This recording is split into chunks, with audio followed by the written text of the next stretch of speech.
Dabblepoint, a Stuttering John Melendez roundtable discussion.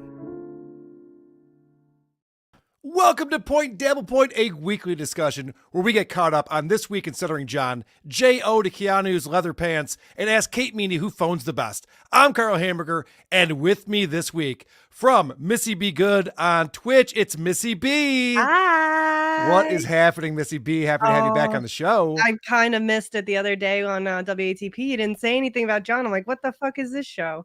I know. Joe Matarese has taken up too much time lately on WATP. He's a great addition. I agree.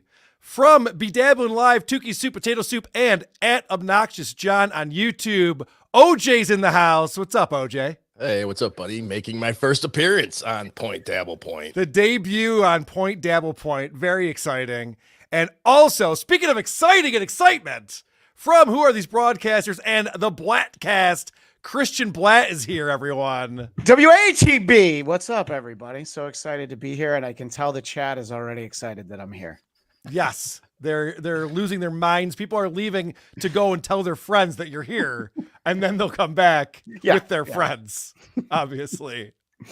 So, guys, we have a lot to talk about this week with Stuttering John. It wasn't as crazy as the last couple of weeks. I know I always come on here and I go, I can't believe there's so much to talk about with John. There's a couple of main things that I want to get into. And the biggest thing this week was the breakup between John and Stevie Lew.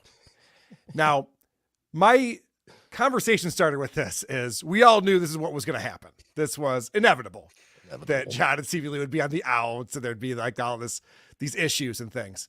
But what did Stevie Lew do? What was he trying to accomplish? Did he fuck all of this up? Because it didn't seem like a great payoff for the end of their relationship through all of this. No, that's a great question. I'm still trying to figure out what his end game was. I mean, because like you said, it was inevitable. John breaks up with everyone at some point when you trash him, when you go against him, and Stevie Lew calling him a liar, that you can't do that. Right. Yeah, it feels kind of like DG in that we never got the ultimate face turn. You know, it just sort of died off. It's like it ended on a cliffhanger. It's like, no, I wanted to see Stevie Lew betray John, you know, and we never really got it. I don't know what this ever did for Stevie Lew. It seemed like it caused him more angst than anything else. No, I realize that a lot of this is all fake and bullshit. Now these feuds and things like that, it's getting silly. But it did seem like there was a time where Stevie Lew was kind of on the outs with MLC because he was doing Stuttering John so much, and then he had to worry about doing Stuttering John, and how he responded to Kevin, and all of that for really nothing. It's just a stupid little sign-off thing where he says your mom's box and calls it a day. I mean, unless it was allegedly for an alleged huge pile, allegedly of cocaine in Atlantic City. Maybe that was Stevie Lew's end game, you know, allegedly. There was discussion around getting blow in AC, but it wasn't John getting blow for Stevie Lew. It was the other way around. So again, I'm not sure how that helps out. Well, I'm sure John Venmo'd him what he owed him for the good blow. point.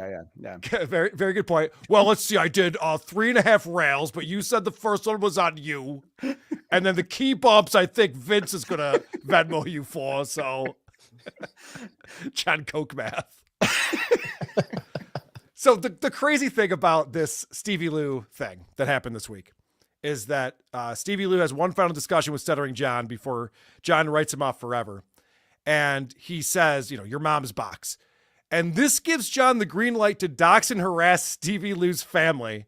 And John immediately went to Twitter to post photos of Stevie Lew's wife, which it was great too, because I think John even said something like, now, normally I wouldn't do this. But I am going to goof on Stevie Lew's wife or jerk off to her, whatever the fuck he's doing. So I guess that's a question for Missy B, being the female here talking about this.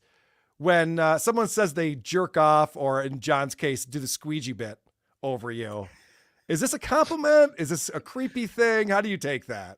Well, it depends on the perspective of the person, and it definitely is. If it's John, it's absolutely a compliment. But for normal non-pieces of shit in this world, it's pretty fucking creepy. And things that should be kept to yourself, never written down, never recorded, never uttering into this universe.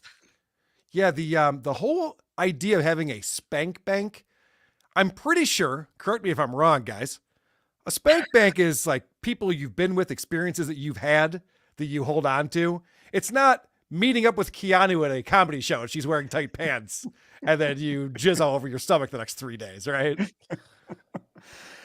No, but to be fair, that is what I did after the one time I met Gino. I did keep thinking about it and jizzing every day. So, but that's just the way it goes. Well, Missy, what would Ant feel? And I'll have you talk for him. You might not know the answer. If John was going on talking about Jay owing to you after meeting you. Jay owing to John, he said. Wait. All right, so let's say John meets up with Missy B, the great Missy B. And he goes on his show the next day and he goes, "Oh, I met Ant's girlfriend, Missy B, and let me just tell you, I J-O'd to her this morning. She was hot." This is what I'm talking about. This is what he said. He was saying he jerked off to Keanu after meeting her in Atlantic City. Yeah, okay. So now you're understanding what we're talking about here.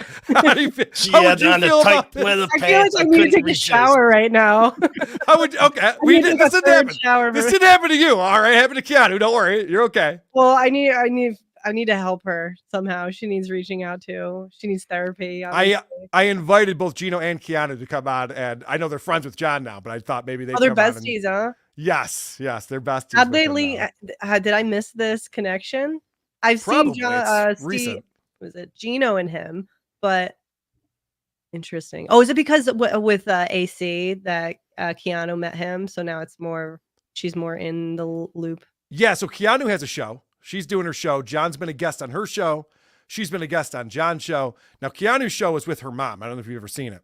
I'm going to be on it in 2 weeks. Oh, excellent. Well, we'll all be tuned in for that.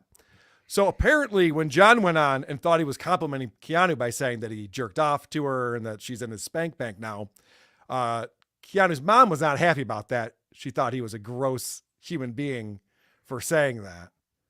And John, being the hilarious guy that he is, coming from the Howard Stern show and still trapped in the late 80s, early 90s, said, "Okay, I'll make it up to you. I'll jerk off to both of you." And then he laughed at his own joke. I think he said that like 5 or 6 times, laughed every time as if he never heard it before or thought of it before. I bet you that the laughing off is just like him trying to erase any awkwardness.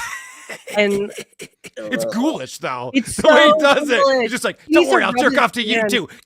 Rub his hands together as he's I know, it's so gross. He gives me the skeevies whenever he talks anything sexual because there's nothing. It's like you're not supposed to think that the person's like, everyone has their bag, their shtick or whatever, but nobody like goes around like bragging and talking about it like that. And even people who are worthy of bragging and talking about it, maybe it's okay. It still can get to an awkward point, but he is nowhere near that. Well, I've brought this up before, and I'll ask OJ and Christian what you think about this. I think that Howard Stern had a unique ability to talk about these personal things, jerking off to porn, having people in the studio that he thought were hot, explaining that, even talking to women who came in about masturbation and stuff. But there was a charm, there was a finesse that he had. It was a different time too. I mean, Howard doesn't do that anymore, obviously. Right. But do you think that's the influence here that John's absolutely saw Howard Stern do? That's the only thing he learned from Howard is to ask outrageous questions. The difference is, like you said, Howard was articulate and charming, and Stuttering John is not. No, and John could only ask the good questions when Jackie and Fred wrote them for him. The questions that John came up with were never quite as good. There's a reason why he didn't do that bit for the Tonight Show. Is because it's like, oh yeah, this guy's actually not funny. And you're right. I think that era of Howard sort of made him feel like, oh yeah, all you can do is just ask these girls questions and they'll tell you. I mean, how many times did you hear people talk about being on Howard's show in that day? And they're like, if it was the E! Show, like, what did I just talk about? How did that even happen? Because he had that way. Now it's like, you hate your mom though, right? No, I love my mother. Yeah, but you really hate her, right? You're in therapy, right? So in those days though, it really was that. Yeah, you got people to open up and say things they were not planning on saying. I love what Dabbleverse Anonymous is doing right now, because since these creepy conversations with Kate Meany that John's been having on the show recently, they've been digging up old interviews John's had with other women, even when he was doing his political show, where he's just asking these people about anal, and it's obvious they're uncomfortable, but he doesn't give a fuck. He just leans into it, continues to ask follow-up questions about it. Yeah, no, I know that we don't show clips on this, but I literally before the show I saw something on Dabblers Anonymous. It was I don't know who the woman was, but it's like StreamYard, like we're doing, and she forgot to actually disconnect, so he's still watching her in the little square at the bottom. Yep. And I'm just like, oh my god, what if she's like getting ready to go out, and John's like, well, that's going in the spank bank. Well, what was funny about that video that you're talking about? Yeah. Is that he had her video still pulled up, and then you overhear her talking shit about John to her husband or whoever she's talking to. She's like, he didn't prepare anything. He didn't read the material. He didn't know what he was talking about. John's like, whoop, exit out of that. Whoopsie. That was very This guy funny. might as well have been Joe Matarese. That's how bad really it was. happened. You're not saying that as like a scenario. No, that would have been funny. no. It really, she really was. It's in Dabblers on Anonymous. Dabblers Anonymous. Yeah, it's from just a few years ago. And it's very funny. Check that Oh out. my god. So there's a bunch of things I want to get to today. The Kate Meany stuff, for sure. There's a few things in that.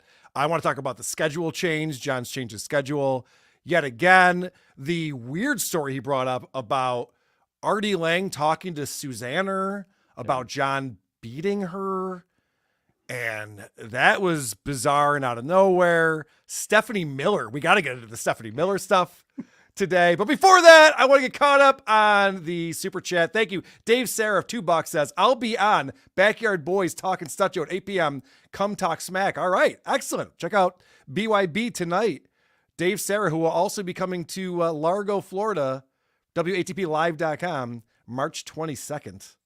John's Neglected Cat's been a member for 1 month. Carl, you need more members. I hear Argentina can help.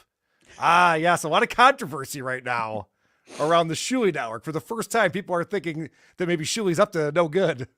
Oh no.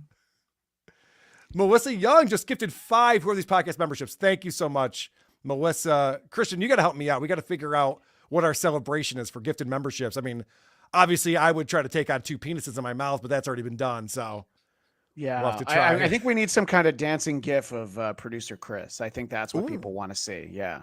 Wow. I'm sure you've got plenty of video of him dancing. Did you so that'd be- brainstorm on there? You just come up with that off the top of your No, head? just That right was- now. No, that it was just came to mind. impressive.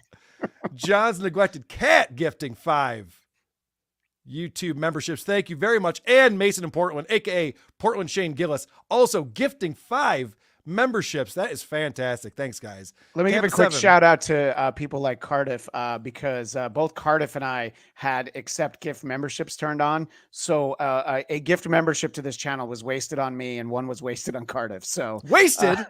well, no, because I pay for the Patreon already. So it's, give it to somebody who deserves it is my point. But I'll tell you this, though. You probably don't know this, but people who are members get the videos we post early. We post them to members only first, and then they go public. So that's an extra benefit that you get, Christian and Cardiff. Nice. Tampa 7, yeah, turn on your accept gifted memberships. Tampa 7, $2 says, glad OJ is finally here, and glad Shuli isn't. TWO. Tuki world. Tuki world. Thank you, Tampa. Looks like most of the chat disagrees with you, but thank you. Oh, really? I'm not looking at the chat. They're not OJ fans here? That's crazy. I guess not. The chat doesn't seem too upset that Shuli's not here today, but I like Shuli, but the chat seems to be okay with it. Correcting John with 5 pounds says, no surprise SJ won't roast Battle Ray. Who can forget such classic John roasts as, wow, and look at this guy, and he's a loser, and you dumb fuck. Kill yourself. Fucking hell. Fucking hell, and holy shit. And my favorite new one that John does, he watches a video and he goes, are you fucking kidding me? Are you fucking with me right now? You must be fucking with me. Like, that's a pretty sick bird, John. Damn. Well, let's not forget that John did try out some of his Ray roast material, and he decided he was going to call Ray Raver because it's close to Rover, which is a dog's name. Yep. And then he had hilarious follow-ups like, go fetch this biscuit, Raver, and roll over, Raver. Brilliant. I'm not delivering it as well as he Fucking did. So. hilarious. He's good. He's good. Pretty I good mean, stuff. he always talks about how he is able to come up with 10 insults right away like that. And that's a perfect example, Carl. Home run, call me a home run. Shade Ep19 with $10 says, Thanks for a Shuli-free show. Great to see OJ on. Well, there you go, OJ. Thank you, Shane. I think he was fishing for a compliment. now I'm realizing what was going on. Ryan A2 says, yo, Dennis the Menace, what's up with the new hairdo? Oh, I guess that's referring to me. I lost a bet to Bob Levy. I had to frost my tips. All right, I'll tell you an embarrassing part of the story because people have asked me, well, when are you going to cut your hair? Because I've been growing my hair a little bit longer than usual, so I can cut off the blonde tips pretty easily. And people ask me, well, why haven't you done it yet? I go, well, my wife's a hairstylist, but she also has a business and she has a schedule and clients. And, you know, she doesn't charge me. So me coming right back in again. Well, last night she goes, hey, I got an opening tomorrow if you want to come. Like, nah, I'm good. So there you go. But I'll definitely get rid of it very soon. James Quinn, $2. Carl, show me them nips and I'll yank my hog. Wow. Going in the spank bank. George Towers, $5 says, Carl looks like he just got done listening to the Marshall Mathers LP for the first time. Fuck yeah. Definitely does look like a 90s hairdo. It's very 90s. In fact, I don't know if Carl, you saw what I said the other day in chat. I just said that you look like a Rick Sanchez from Dimension J19 Zeta 7. Yes. You're the Rick who eats his own poo. That's hilarious. That's great. I forgot where I was Sorry. gonna go with that. No, you're fine.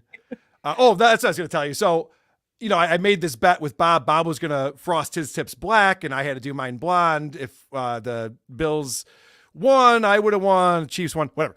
So I go to my wife. I go, well, I guess I gotta get my tips frosted. She's like, I've never done that before. My wife's been a hairstylist for a couple of decades. She's never been asked for someone to get their tips frosted. So it was a bit of an experiment for all of us, I guess. Did you do the cap thing? Well, she was trying to figure that out, and she doesn't like have that, you know? Right. So we were trying to figure out how to use foils, and then she just went, oh, fuck it. And she just put a bunch of shit on the top. Call it a day. Detroit Dabbler says, solid squad today. OJ World Order. Nice. OJ World Order. Speaking of Rick Sanchez, C137 gifting 5. Who are these podcast memberships? Oh man, I really need a sounder or something for that. I'm realizing. Simon 3435 bucks. Hey, Lady K, nice frosted tip. Skola. Is the skull thing getting old, especially now that we know that in Atlantic City, John was just yelling that out to just bring attention to himself whenever he wanted to? A lot of John has gotten old to me. Skull has definitely grown tiresome. Yeah, it's obnoxious, I would say. Yes. Yeah. No, it's like if 34 seasons later, Bart Simpson was saying, don't have a cow, man. Yeah, right. Say the line, Bart. All right. So another thing that I want to talk about is Kate Meany. And I did an episode, we did a bonus show this week where Kate Meany was on with Chad Zumock and Stuttering John and Missy. I don't know if you've seen any of this. No, her name should be Kate Nicey. Oh, I see what you did. Fuck yeah. Yeah. me a home run. All right. 5 more puns on her name. You go, Christian. For 5 minutes. Go 5 minutes. Go. What's your favorite 33 Kate Meany jokes? Go. Why is Chip the best? All right. So Kate Meany was on and they had this ridiculous conversation. So a lot of speculation on who's in on it, who's not in on it, what's going on behind the scenes, because literally we're watching Chad Zumock and Stuttering John both fight over a woman that is way out of either of their leagues and way younger than both of them, and talking about these long phone conversations they were having. Chad talked to her for 6 hours. John talked to her for 2.5. And Chad said the most embarrassing thing I've ever heard. And maybe Chad's in on the joke, but I can't believe that he is, because he really is this pathetic. Chad said that Kate said he was his best friend. He was her best friend.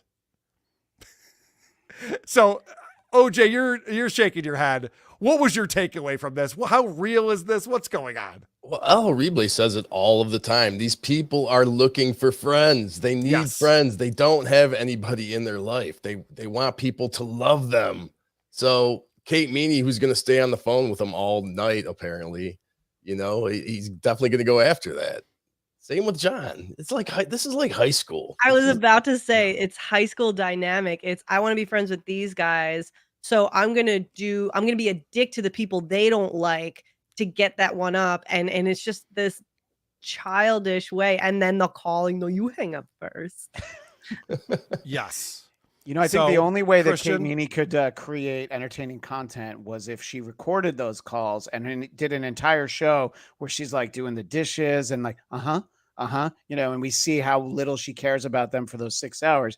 But yeah, I think it's what everybody's saying is it's just like John and Chad don't have a lot of people in their life. I mean, it's hysterical, but on some level, maybe heartbreaking from AC when he's their like, fucking fault. Yeah, but he's like, pity for these assholes. but he's like, yeah, but Vince, I'm your best friend in the Dabbleverse, and like, not even half a second, Vince is like, no. Who is Bob? Okay. Anyway, thanks for the chat, penis wrinkle. Yeah. So okay, so I more agree, obvious than that. I agree with both of you. I think that from Chad and John's perspective, they need this. They need this friendship. They need this camaraderie. And obviously, Kate's not hard to look at. So all the more better that she's one of their friends on the phone, right?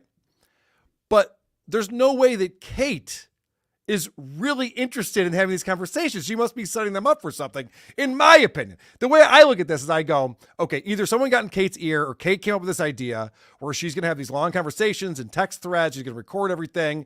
And then, welcome to the Kate Meany Show, everyone, where I'm going to expose Chad Zubak. Like, that's what I see as the end game in all of this. But maybe, because I had Patrick Melton on my show, and Patrick Melton said, no, I think that Kate Meany is just as desperate for attention and friends as they are, and this is all genuine. I believe the latter.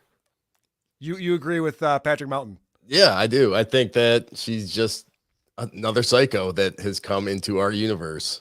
Well, this is the only reason any of us know that Kevin Meany had a daughter, right? So she's definitely capitalizing on this. And if being on the phone with Stuttering John for 4 hours and Chad for 6, she's like, yeah, it's easier than, you know, I don't know, trying to write an act and actually do stand up. You know, I can try and make some money that way. But I think Christian, the end game is being on the phone with someone doesn't help your career. If you go on their shows, I get it. I'll talk to any idiot if they have a big audience and I get on their show.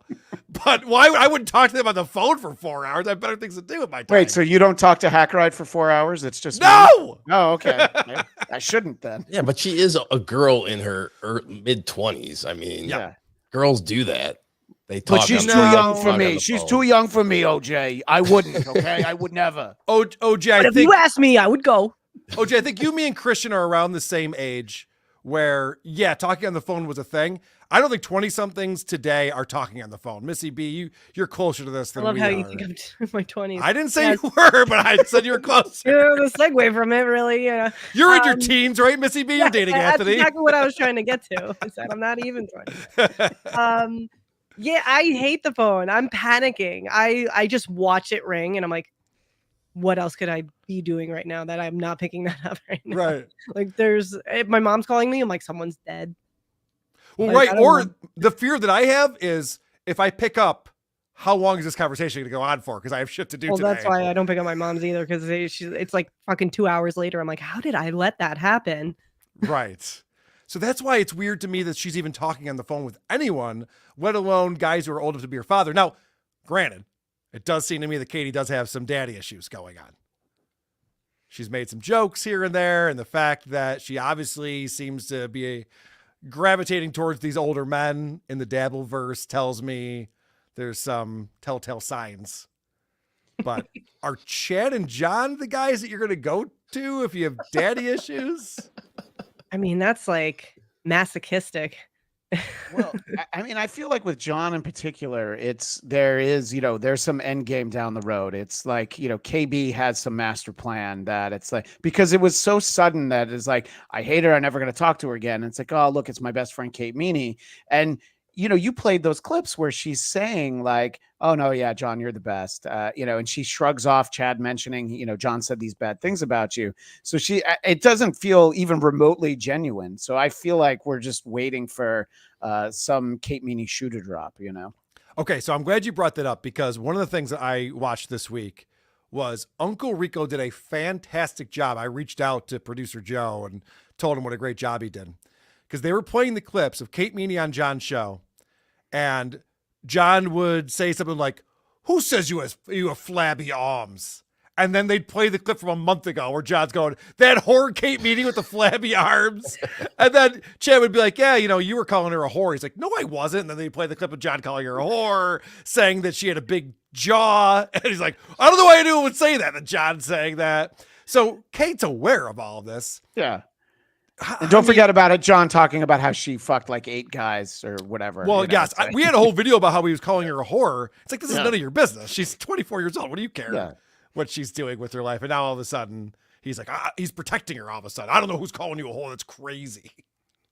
I think it is all just them they're just attention junkies, and they are seeking any way of getting that level of attention, no matter what. Yeah. And they're all feeding off of each other. Exactly. It's a cesspool, and it's fun to watch, but it is getting to a point where it's like, I want this hammer to drop. I really want to see what this is all up to. Like, we want a story. We're we're the voyeuristic, people watching. Well, that leads me into another topic I wanted to bring up, and that's more of just kind of the hackverse overall, which I consider to be a segment of the Dabbleverse. The feuds have gotten ridiculous to the point now. And does anyone think it's normal that two people are going at each other and saying the worst possible things about them, and then one person says, "Yeah, sorry about that," and now, or they have a common enemy, and now they're best friends and they're doing shows together and everything's great. So it's hard to take anyone seriously when they're going after someone, when you know that tomorrow they'll be on the show together and yucking it up. It's gotten ridiculous. And I'll just say this before I'll go to each of you for comment on that. I was way less interested in Howard Stern when he made up with Rosie O'Donnell or Kathy Lee. These were long Chevy Chase. These were long-standing feuds he had. And when Howard started softening, and all of a sudden Rosie O'Donnell's a guest on the show, I'm like, fuck off, Howard. We hate Rosie O'Donnell. And it's not because you told me to. It's because I do hate her. So why are you friends? Like, what's going on right now? What's happening? It kind of cheapens the whole thing. And at least Howard, it wasn't just an overnight thing where he did that. But I got to say, like, when it comes to these feuds that people have, it just all seems phony and fake the way that these are playing out. I mean, I'm not going to be the first one to say this, but I mean, it's modern day pro wrestling. It's I was just like when you were saying that you can't keep track who's on whose side. Now they're on this side. It's unreal. It's nobody could just stick to their guns anymore. It's like, can you just be mad at this person and stay mad at them, or just not be mad at them?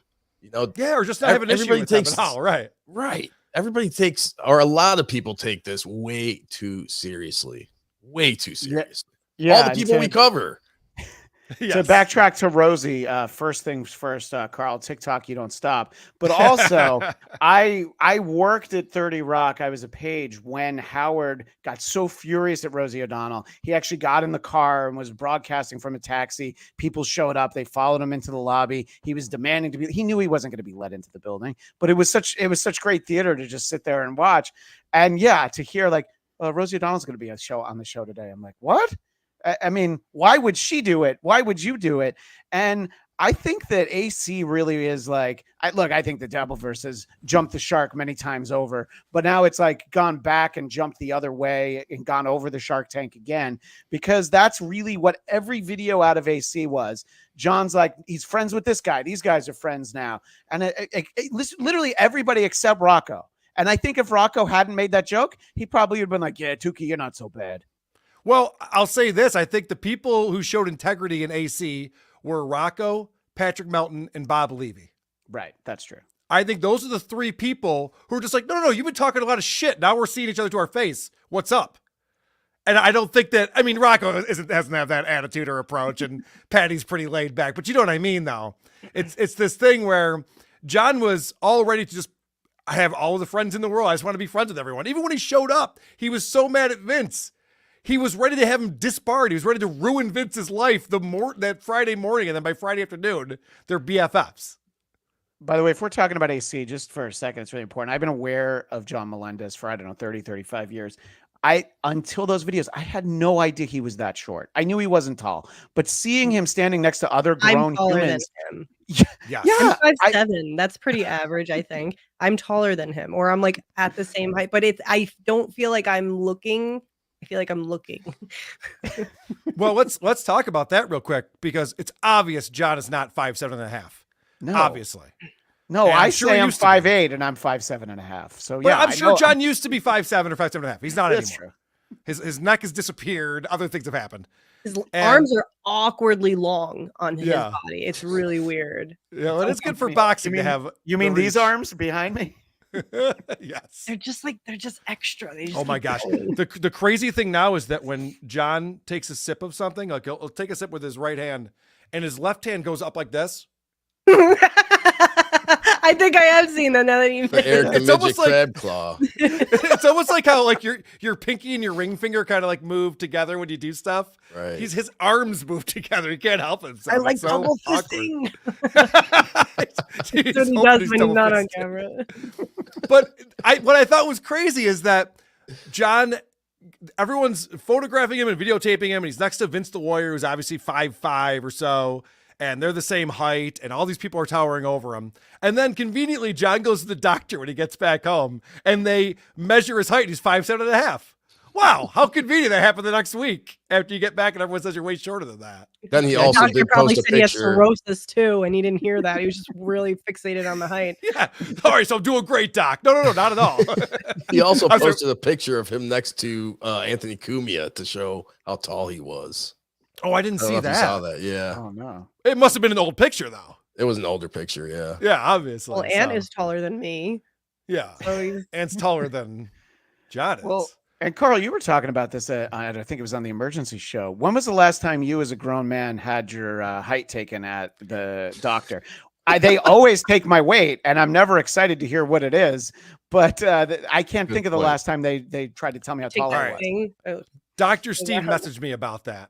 Okay. Because I go, it doesn't make any sense that you're a guy who's 58 years old and they're measuring your height. It seems like something you do when you're younger. But Dr. Steve sent me a note. I'm not going to find it because he texts like a motherfucker. But he sent me a note about how if they're concerned about your BMI, if they're concerned about you gaining weight, they're going to want to like, oh, you're 188. Well, how tall are you? 5'5". Well, that's you know what I mean? So and at least that was Dr. Steve's view on it. Now he could be wrong.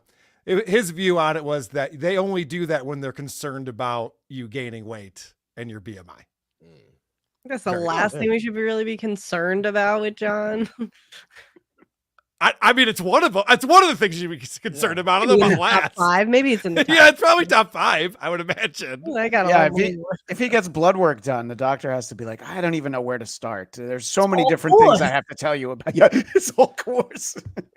Well, I guess just to summarize this topic and what I wanted to say, and I've been saying it on my show, and one of the things I appreciate about OJ and Tukey and Be Dabbling Live is that you guys are starting to get away from this nonsense because it's not a real feud anymore. None of this is real. Some of it's real, a little bit, but for the most part, these guys who are all so angry with each other, like Kevin Brennan talks shit about me every day. I don't think he even knows why he's mad at me. I think he's forgotten why he's even. I mean, I couldn't tell you why he's mad. It's all so silly.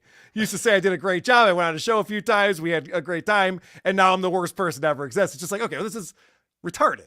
What's going on now? What's even the point of this? Well, yeah. We woke up that next day in the morning when all this happened. I had texted you. I'm like, what in like the geriatric world is going on in AC right now? It really is. It's almost like you got like Christian said, like they jumped the shark with this in a way. You're like, you took it a little too far, and not even that you took it too far. You took it like far in like a really lame way. Yeah. And it was so juvenile. And it's like, we want to see that, like you said, you want to see the people going head to head. It's like nobody wants to go watch the Super Bowl and then everybody shakes each other's hand and goes home. Nobody wants that, but they do want to see like we're tribalistic like that. We like to see two teams feuding, but the other part to that is the tactical essence that each team brings, and it makes it interesting. Like they kind of just like totally fumbled it with this really lame, and then the Borgata too. Like, come on, show some fucking class.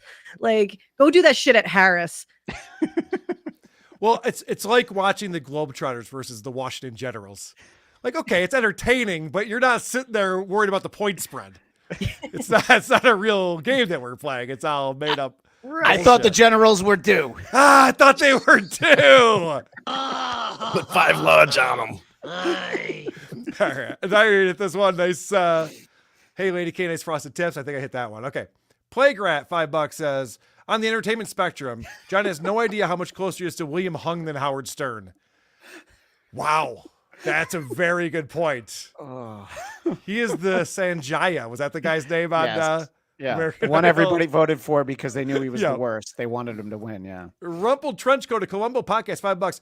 Howard would also ask these questions in a way that was self-deprecating, not disgusting or creepy. Yeah, that was another video I was watching on Dabblers today. And I remember when this happened a few years ago, he's talking to this woman, this Asian woman, and he's like, so I got to ask, do you like anal? And you could tell she's turned off by the question and she doesn't want to talk about it. He's like, because, I really enjoy when like a girl gives me anal sex. She's like, okay, well, do you or not? She's like, I don't want to talk about it. But Howard would set it up in a way that made it natural in the conversation, whereas John is just like, yeah, so we can't vote for Trump. Anyway, do you like anal? You're like, whoa, what's going on right now? Yeah, I mean, who brings that up in like an interview conversation? I mean, there's women that I've known for 30 years that I've never even asked them.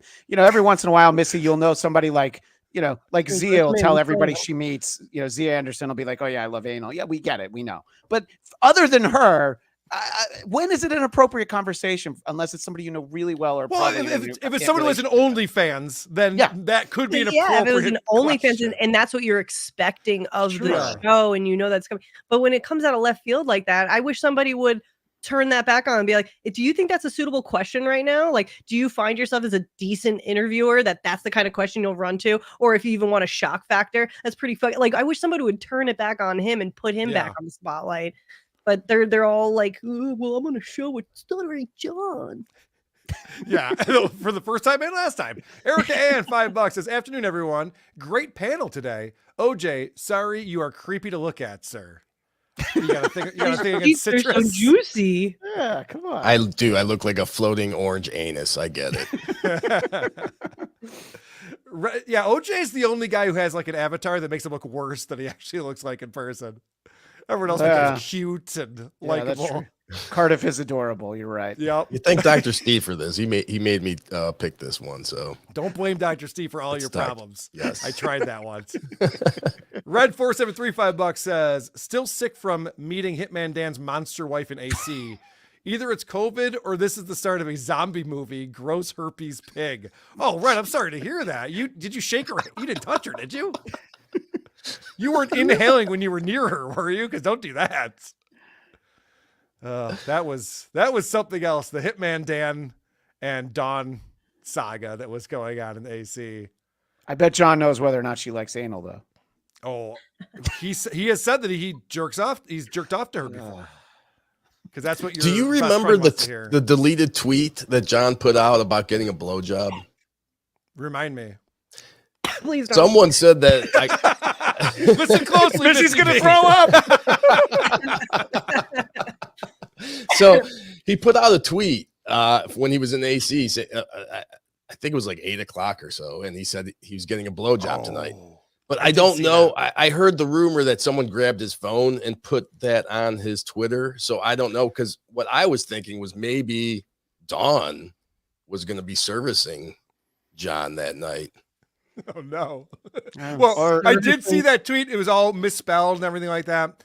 And I think the speculation was that Vince, the lawyer, grabbed his phone and was pranking. Okay. Nice. Right. But I don't know. I don't know if John's addressed that because it did get deleted. Or maybe his phone got mixed up with Lily's and she thought she was posting that. I don't know. Just thinking out loud. Sid Lou Who, $2 says, please have Missy on every single show. I would love to, but Missy has a life, people. I do.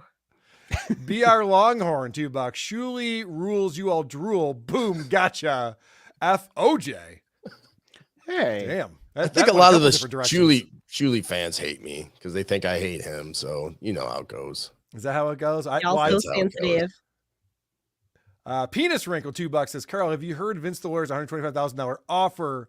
What will you do? I just saw, I saw on the internet, I didn't see his show today. I saw on the internet something about he offered $125,000 for me to prove that he's muttering J.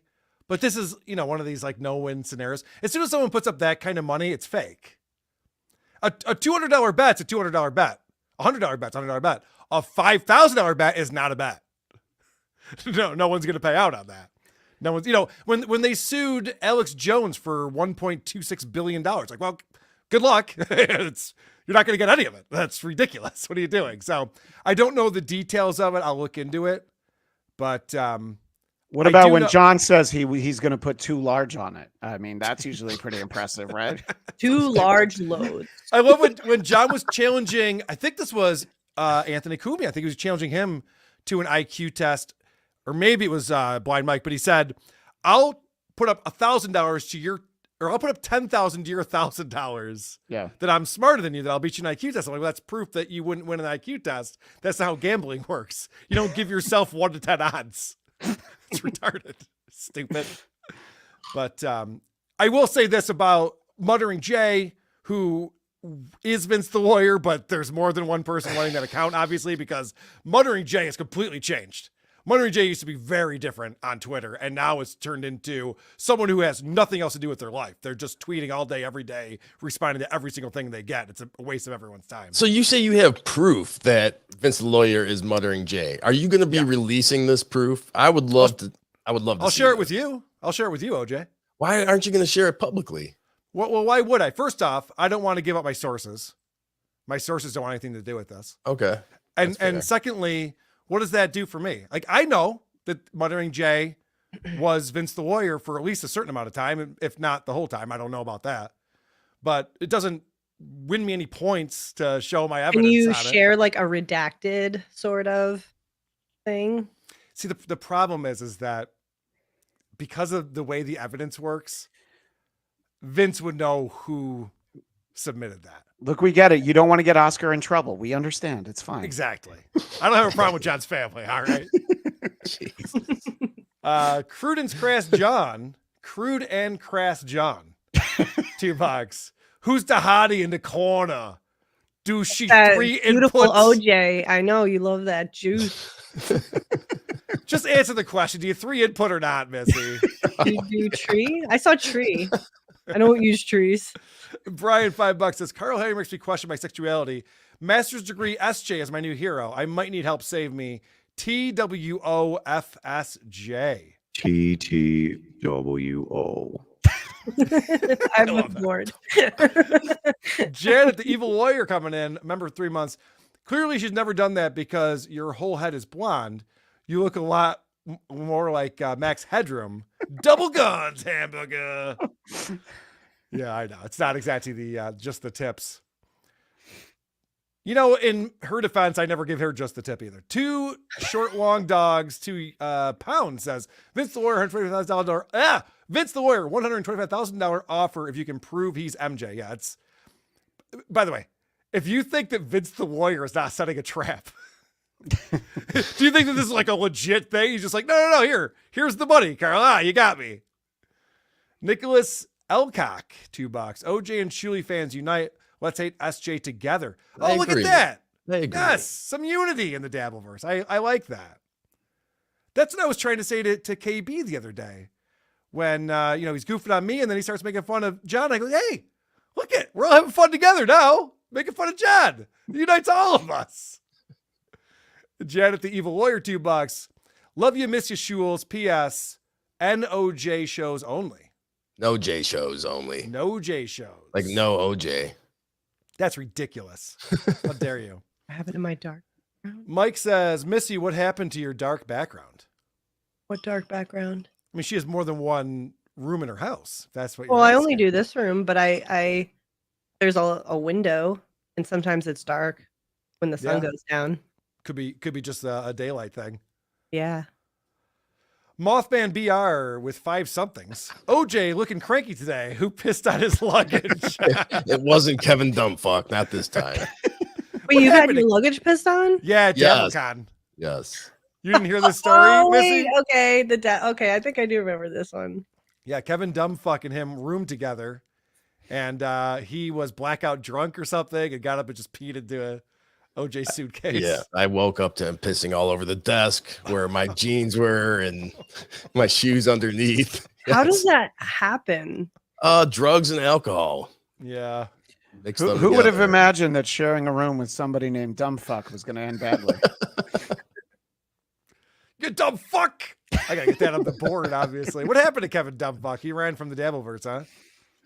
I guess he's been coming back around and then leaving and comes back around and leaves. Okay.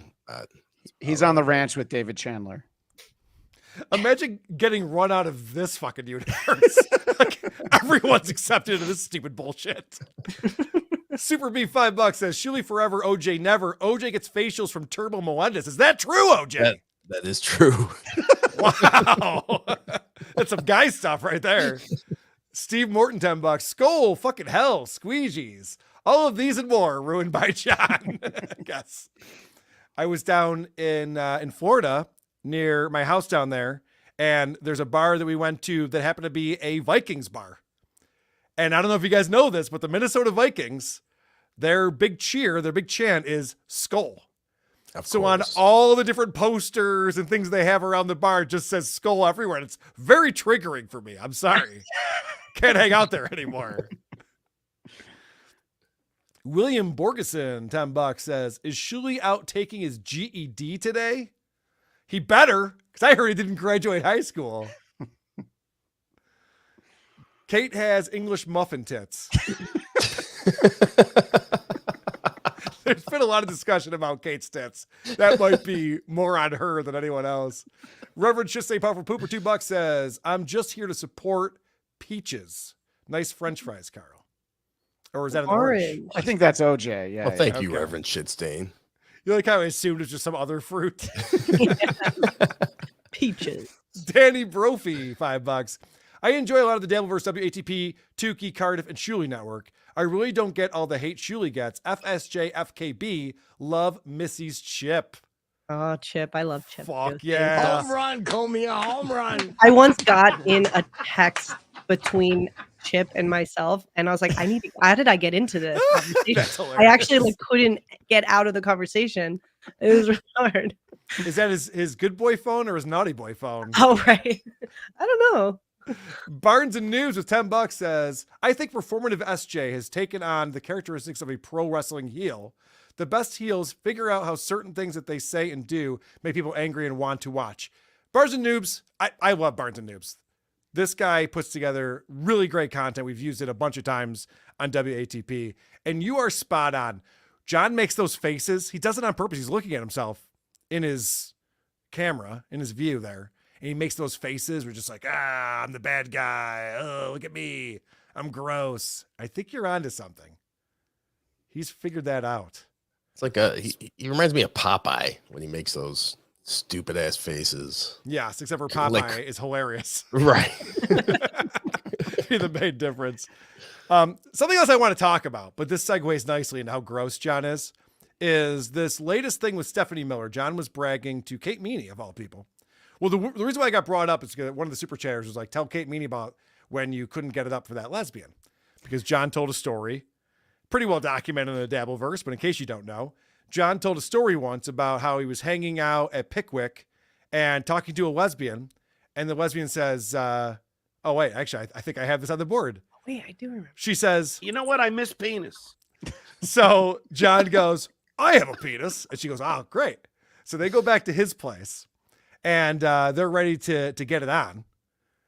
Missy, if you're gonna vomit again, I'm like cringing because I know the rest of the story. But then he says that her wife got to Pickwick and said, "Where's my wife at?" And they're like, "She left with John." So then the pub is calling John's phone, and because of all this commotion, John could not get it up. He couldn't find his boner pills, and so he couldn't get it up. And he didn't end up banging the lesbian, who obviously wanted penis. But anyway, what's crazy about this is that this gets brought up in front of Kate Meany, and John tells her the story of making out with Stephanie Miller, who is also a lesbian. And he says, you know what it is lesbians just need dick sometimes, which I don't know if Lily would agree with that. That That's seems a desperate dick. seems like a weird thing.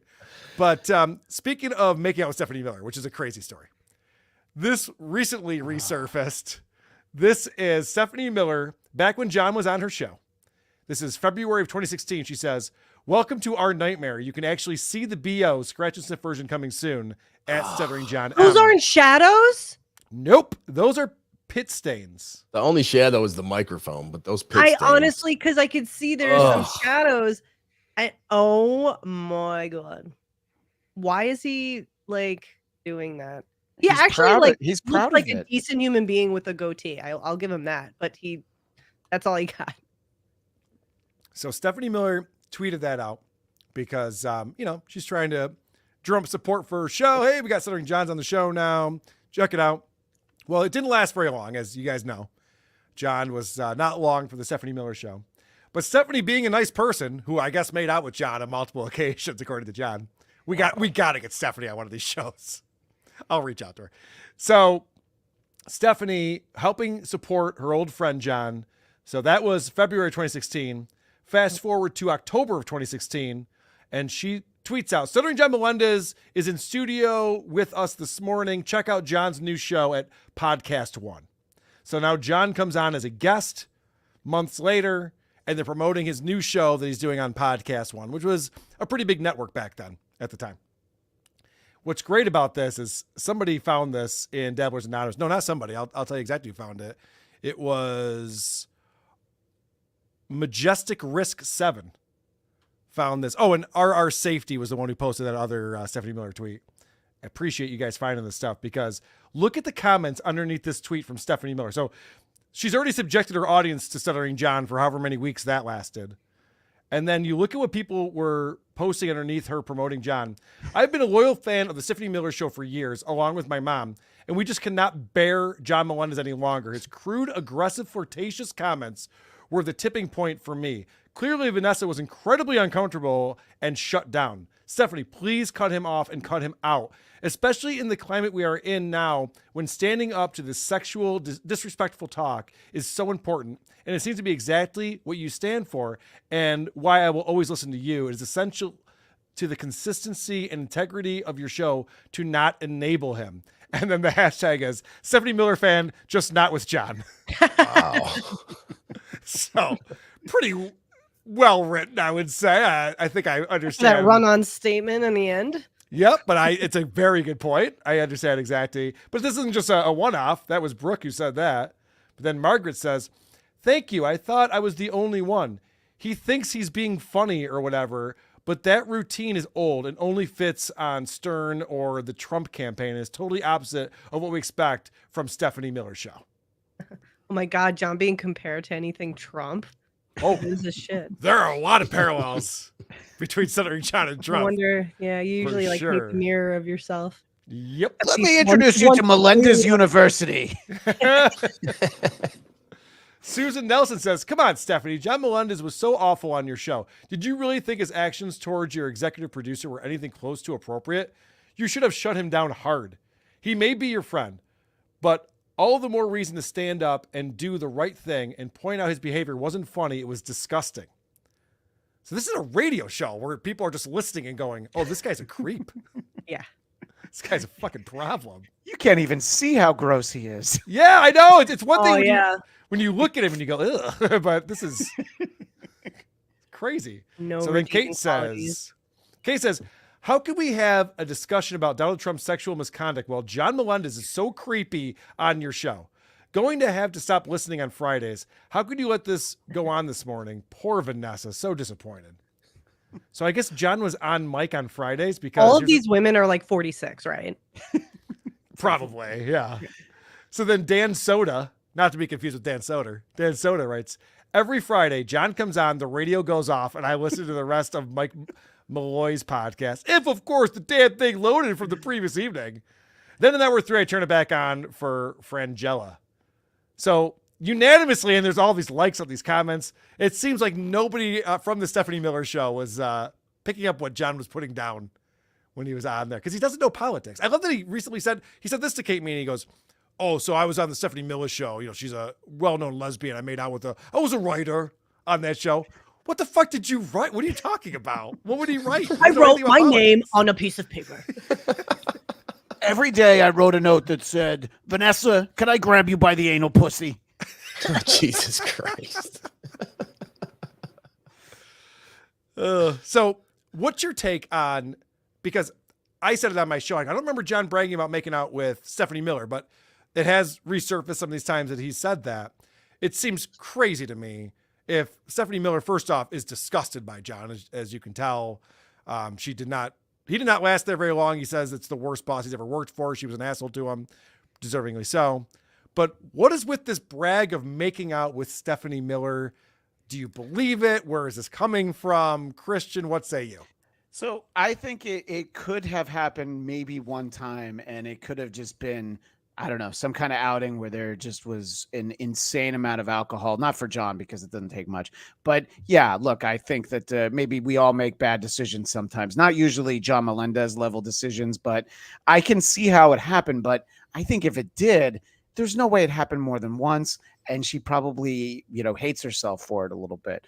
But more likely, it never happened. It's just in the spank bank. Well, it also is possible that, they're out drinking after the show or something, and she's politely giving him a peck, because this happened with Robin Quivers too, where they had a kiss goodnight after going out, and John's like, oh yeah, she made out with me. And she's like, no, I didn't. I think John just goes for shoving his tongue in people's mouths as a default. Yeah.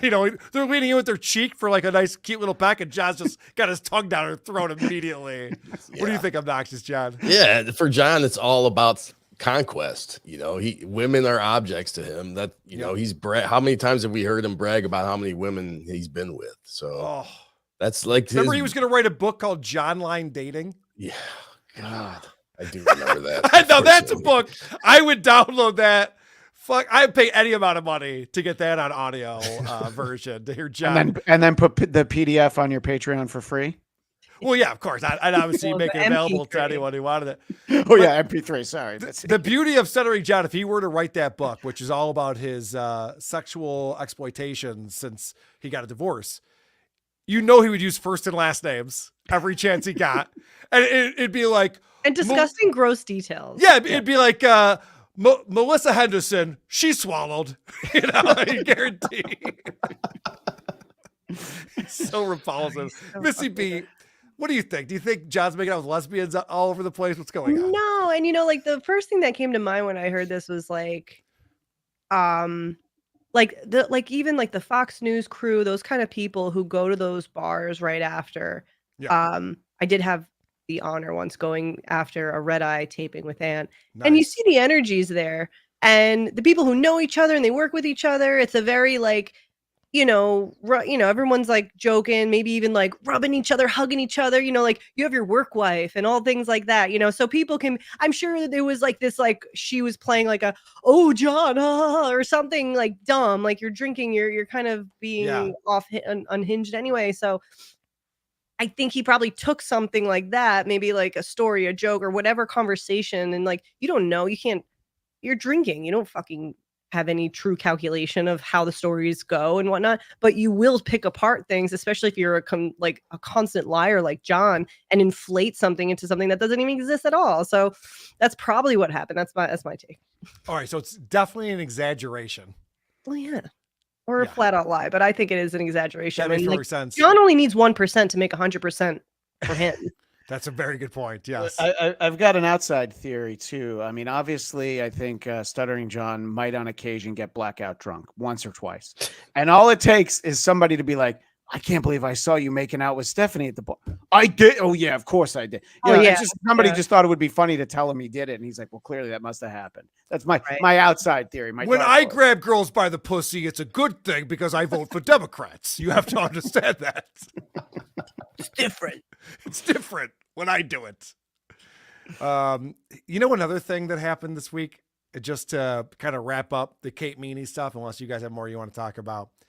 During the conversation with Kate Meany, somebody puts in a super chat, or maybe it was Chad Zumock, was talking about how her background sucks Oh, that is what it was.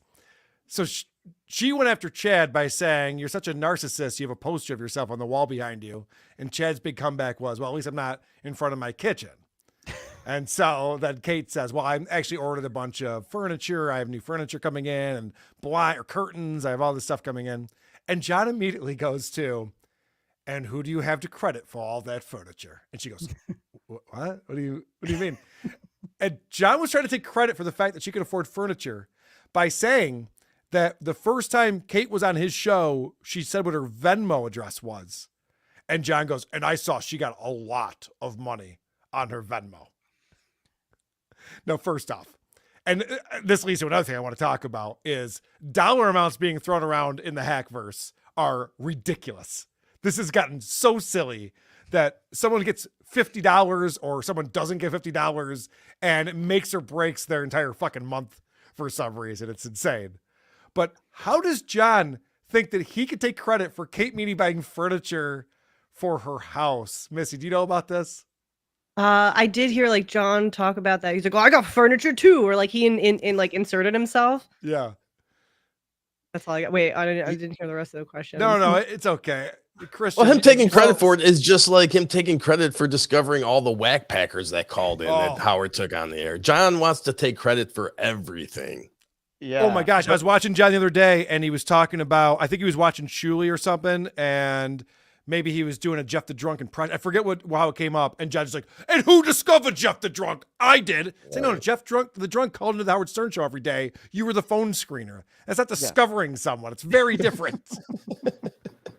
People falling into your lap is not you discovering something. By the way, I think that there's a very little chance that Kate Meany got a lot of money from Venmo and John saw that dollar amount because she ended up on his show. If she made a lot of money on Venmo, John would have been like, "All right, so where's my taste of that? I put it on my show." So I it's probably a couple bucks. And yeah, the idea that you can only get furniture because of me. I mean, even Kate Meany's like, "What?" Yeah. I'm trying to yes and everything you say, but I don't even understand what you're talking about. Yeah. Kate Meany was very agreeable on everything that John was saying, and she was Team John the whole time. And when John said, "And who do you have to thank for the first?" she's just like, "Jesus Christ, what do you mean? Raymore and Flanagan? Who am I thanking for this? I have no idea." You're asking the question, so I guess you? Yeah. And then the other thing too, so John then brags, he goes, "Yeah, Kate gave out a Venmo and she made a lot of money, Chad." And Chad goes, "Oh, I know. She told me how much it was." So it's like this constant back and forth of like, "I'm closer friends with Kate than you are. She told me this. She told me this." And it was an insane conversation they were having. And of course, the way that everyone's bonding in this universe is by making fun of other people. So John says, I had a 2.5 conversation with Kate Meany last night, and we were talking about how Stevie Lew's a loser and Kevin Brennan's crazy, and we were making fun of this person and that person.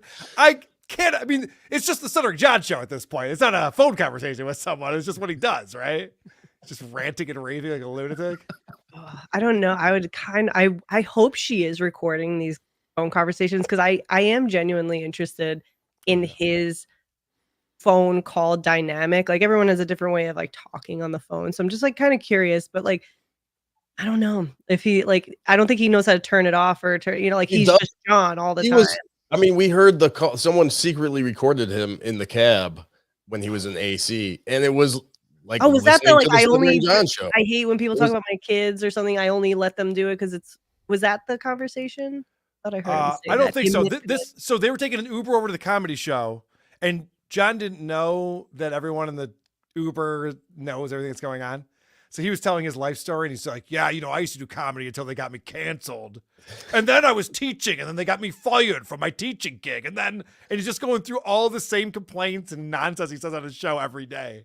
So that's all he's got. It's literally all him. It's so but sad. You need to understand, taxi driver, it was a barbecue restaurant. The guy's like, "I don't know what you're saying." Shannon the Evil Lawyer, $5 says, "John's just jealous of her toned arms because he's got slight matchstick arms. He doesn't understand that not everyone is shaped like a snowman." I'll never he's forget. shaped like a toad. I forget. John's Bony Arms used to be a Twitter account that I always enjoyed. And I never focus on a man's muscle tone. It's not my thing. But ever since John's Bony Arms was a Twitter account, I've always looked at whenever John puts his arms up, I'm like, oh, Jesus Christ, John's got no muscle on those arms at all. It's weird. Korean Idol, Shu Liju, $2 says, Shu Liju. Shu Liju says, having Missy makes up for no Shuli, FSJ, Thank you, Missy. My boy Penis Ranker coming in with $10. Call me a conspiracy theorist. Okay, conspiracy theorist.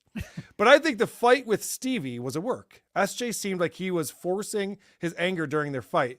He's usually yelling and spitting everywhere when he gets betrayed. Interesting. So you think John's in on the Stevie Lew stuff? It's very possible because it also got weird. John's posting photos of Stevie Lew's wife, and then Ray DeVito goes on MLC and says it's not his wife, and then Stevie Lew's like, I didn't say anything. It got very weird. So the whole thing could be a work. But I've also heard the theory that there's no way a guy like John could be in on something like this because he's too stupid to pull it off. I agree with that. And he'll put on the act. Like, he's just like giving it away. He doesn't have a poker face. But because someone was theorizing that John and KB are both manufacturing all of this stuff with Kate Meany and Stevie Lew and all these Pat Dixon, all these cast of characters that have been going around these shows in order to generate this interest and get people watching. But it's like, if either of those people went to the other guy and said, hey, I got an idea, the other person would immediately be like, and guess what fucking Kevin Brennan wanted to do? He wanted to, it's just like, they wouldn't be able to help themselves. They wouldn't actually be able to. And we know that like you can't coordinate with John. Right. And like Vinny showed this, you've shown this, like Ant's seen it. Like everybody does not work well with others. No. Not even with himself. And I was kind of thinking this when you guys were saying like, oh, he has no friends and he needs friends. And I mean, friends are just his supply of his own misery. And it's just, he breaks up with people to prove that he is better. I think he it's a weird, sick, twisted thing. And it's just because he's a miserable fuck.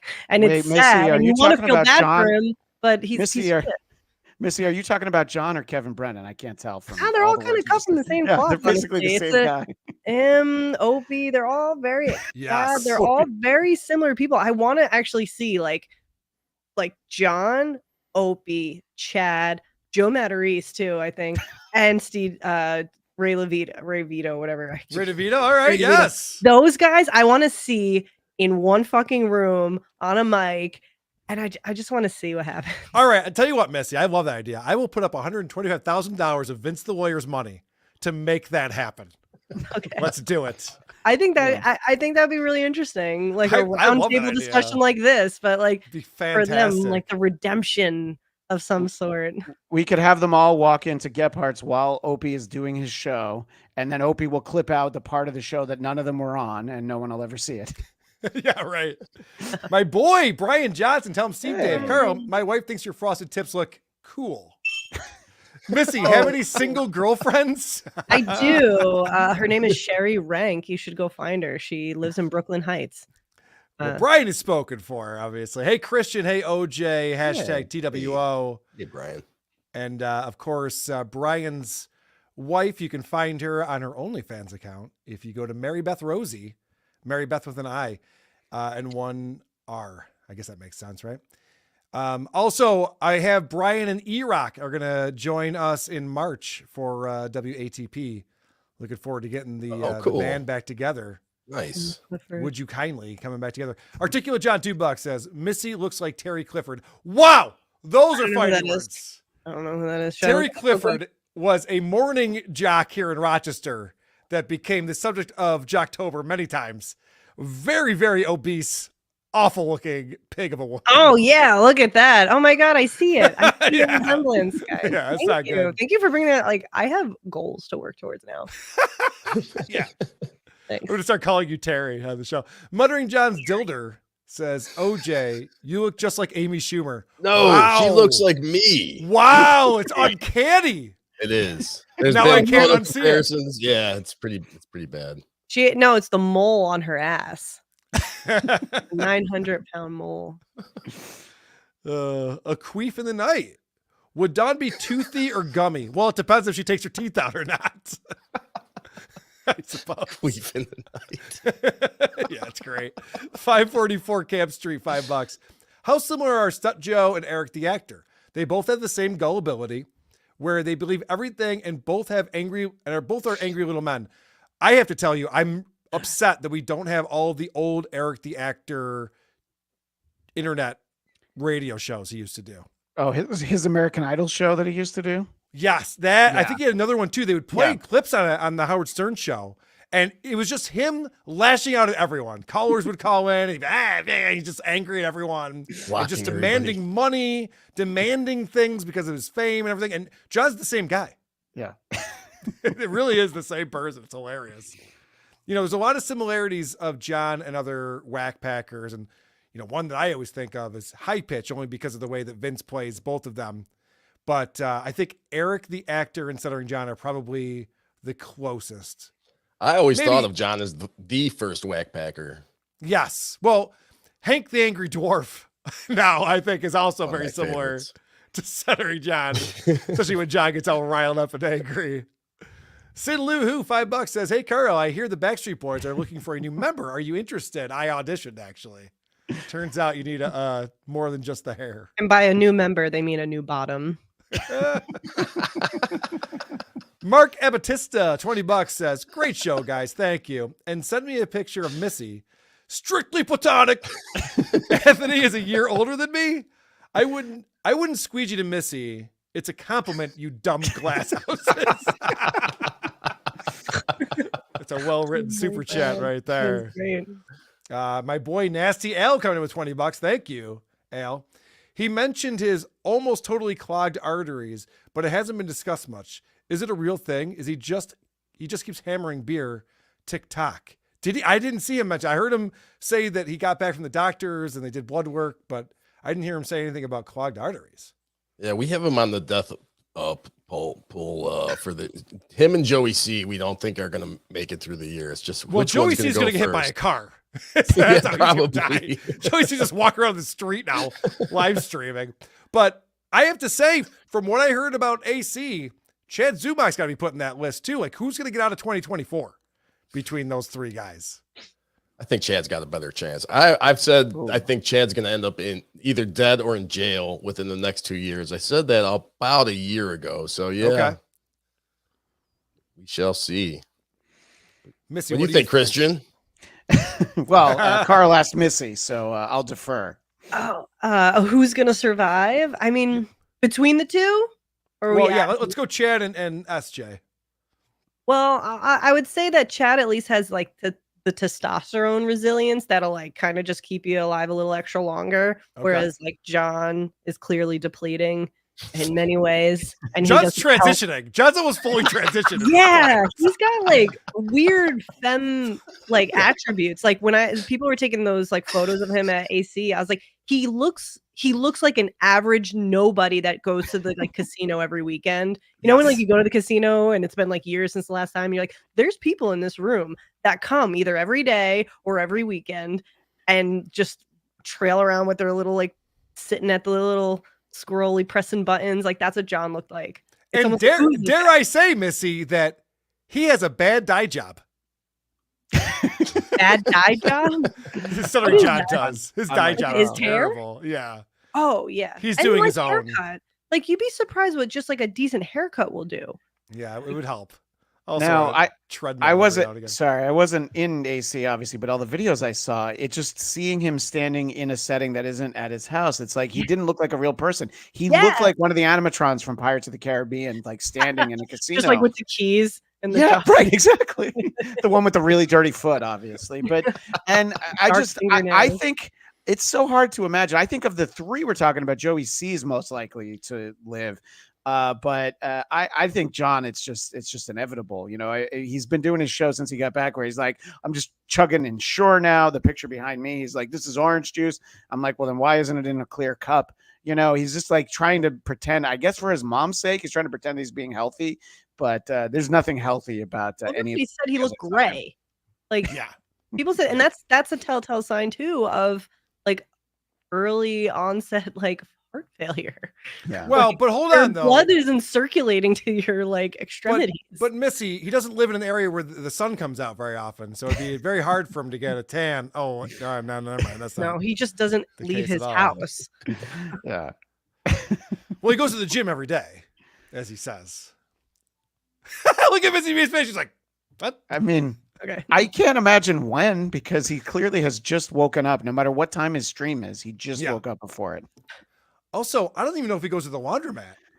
No. When you look at his clothes and his blanket, it's like, did you ever wash anything? I'm not even sure. All right. I do want to, we have a couple more things that I want to get into. And definitely talking about the Artie Lang thing that was brought up. But let's run through a few more super chats first. Zach Hoffman, $5 says, the old Stephanie Miller tweet posted this week was hilarious. Yes, I picked up on that as well. Janet the Evil Lawyer, $5. Don't get me wrong, Karl. I love the hair. I'm your fan since day, well, not one, but pretty close. Can you sing Ice Ice Baby? All right, stop. Collaborate and listen. Karl's back with my brand new invention. BR Longhorn, $2 says, I like OJ usually. Can be a little obnoxious. Well, it's in the name. I was watching In Hot Water, and they were watching clips of you, and Garrett was going, I don't get that. What is this? Who's OJ? What does this mean? So I texted to Garrett to let him know, well, Howard used to call John obnoxious John. And then, he decided to take on the orange because of OJ. Oh, okay. He's like, all right, now it all makes sense. It's not much of a backstory, but Eddie Valentino, $5. Vince McMahon to Missy B. She's gotta puke. Oh my gosh. Ant must be having a field day with this Vince McMahon shit that's been going on. Queen for the Night, $2. Chasing Amy was a fucking movie, John. Yes, that's about fucking a lesbian. Good point. Which, by the way, the first 20 minutes were funny, and then it gets bad. Playgrat, $5 says, Karl, I have booked your appointment at the salon to get your tips touched up by next season when the Bills shit the sheets again. I've paid in advance. I'm not taking that bet again, Playgrat. I may be stupid, but I'm not dumb. The only one who's shitting sheets is John. Yes, I don't shit in the sheets. John O'Reilly, $2. Late to the game, Missy looks awesome. Thanks. Wow, what a creep. Right? Name is Spank Bank, please. Ryan A. Ryan A, $2 says, Carla, F, Mary, kill. Your wife, Missy B, Susanna. All right. My wife doesn't have. You already answered it by your wife, kind of, right? I mean, I guess. Well, right, Mary. Yeah, good point. I was gonna say my wife doesn't have a life insurance policy, so otherwise that'd be a no-brainer. So I guess I got to kill Susanna. Oh no, I don't want to know these answers. Matthew Rowley coming in with $5 says, Karl, you were a successful partner at a marketing firm. Now you're a YouTube with frosted tips. Beautiful, by the way. Talking about stepchild Jay Owing. Thoughts? Living the dream. I'm living the dream, my friend. I think back to the meetings I used to be in and talking about conversion rates, cost per conversion. Yeah, I don't miss it. Laziest Man on Mars, $10 says, infamously slow in the mind, shock jock Anthony Cumia did not graduate high school. Obviously, John is smarter for completing subjectively graded coursework and obtaining, at best, a vague apparitional talent. I don't know that word. Did I say that right? Apparitional talent? Yeah, it's like a ghost as an apparition. So I guess it's a talent that doesn't really exist, but you point to it and you say it does. Well, this is another thing that's crazy is John gets fucked up in his own understanding of how the world works because John likes to say that he's smarter because he graduated college. So he's smarter than Anthony because Anthony didn't graduate college and he did. And then Vince the Lawyer's smarter than people because he went to a better school than other people who graduated college. But then Ray DeVito has his MBA. And I think Patrick Melton does too, right? Doesn't Patrick Melton have his MBA? I think you're right, yeah. But those guys are idiots. But like, that doesn't make sense. And then I guess Knight, John's son, didn't graduate college. So is Knight an idiot under these circumstances? Like, how did all of this work? Didn't even realize that. There you go, trashing my kids.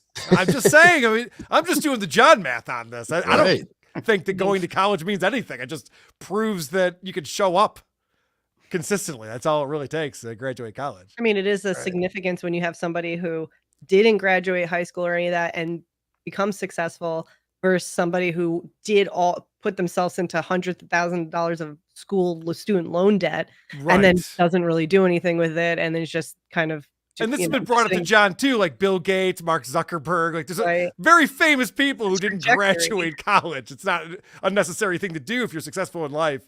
And now the new thing is that Shuli didn't graduate high school. And I can't believe that guys in their 50s and 60s are talking about who did and who didn't graduate high school. I can't think of a less significant thing in the world. It's insane. It really is. Well, you didn't get to hold her hand. I did. Well, she said that we're best friends. She said to you. OJ was a high school dropout and then went back to college. What a loser. What a loser. I'm better at phoning than you. Dang Lizard 5 Euro says, how can Missy call SJ a constant liar? If she wasn't a weak woman in constant fear without a man, SJ would kick her ass like he almost did Rocco's. That's another amazing thing that has been talked about, but worth bringing up again, is that John's already twisted him yelling at Rocco and Patrick Melton after, I don't know how much time passed, but Rocco got that amazing queef question in. John pulled away, and then he got all riled up after talking to Stevie Lew or someone, or maybe KB, and starts yelling to go outside with them. And now that's turned into I almost kicked their asses, which is insane because, I don't know that any of these people know how to fight. Patrick Melton said himself, he's like, I'm not in good shape. I don't know how to fight. But Patrick Melton would destroy John. I could just tell subjectively that's how that would go down. That was almost kicked their asses. All he would have to get a hold of him and pin him on the ground, and he'd be done. Yeah. Out of all of them, I'm the only one who I say knows how to fight and defend, and I can twist the arm. I know how to do these things. I would not pick a fight with you, Missy B. I think you would definitely kick all of our asses. But I'm waiting for 3 months, 6 months, a year from now when John's recounting AC, and it turns out he beat up everyone in the Dabbleverse. Oh yeah, and won everyone's respect, and we all carried him out of the Borgata on our shoulders, chanting SJ, SJ. Well, it always seems so convincing when he does his, right into the camera and he's like recreating it and he's like, come on, Rocco, let's go out in the parking lot. And you're like, there's no, and nothing like that ever happened. Like, and if it did, Rocco's pointing and laughing at him while that's happening. And Patrick even said, he goes, we would have loved to have filmed it, but the Borgata told us if we film anything, we video anything, they're going to kick us out. So we didn't want to get kicked out. Right. So we couldn't, but when John was doing his Scrappy Doo impression, kick everyone's ass, jumping put up and down. Yeah, it was just like they wanted to film that so bad. I wish they would have. Nobody had those glasses with the camera in it. See, that would have been good. Yes, that would have been very helpful. Next time, somebody. John's mom craves man meat. $5 says, I don't like the Shuli hate. I like OJ. I like Shuli. I like everyone except John. Great show, guys. That's how it should be. Watch the shows you like. You don't have to be on teams like that loyal where you hate people because they don't like this show or they don't like that one. Watch whatever you want. And you're allowed to think that some people are more talented than others, or some people are funnier than other people. Yeah. That's okay too. Yeah. And I've never claimed to be funny, by the way. So I know I'm boring and I suck. I get it. Yeah, but I'm really bringing out the OJ today. I feel like I'm making you a star today on the show. Cool. I'll have to talk to Rocco about how to do this. Jeopardy Ace $20 says, this super chat is as real as Carl's hair color. All right, so that's one of the fake super chats. Don't tell John. Let's get that off the screen right away. I don't want anyone to know. We're setting this up. F.Young $2. Karl equals Sugar Ray. What was Sugar Ray had a couple big hits. Every Morning. Every Morning is the one I was thinking of. He had more of a rocking one too. I remember the drummer in my band when I was in high school really liked Sugar Ray unironically. Oh. Well, they had that song Fly, and then that was a hit. And then they were like, great, let's make the poppiest songs possible and abandon our entire sound. I have to say, one thing I'm excited about this summer, I'll probably go to Detroit for it. I hate Limp Bizkit. I never cared about Limp Bizkit. I was already past the grunge thing and everything by then. I was in a Limp Bizkit cover band at one time.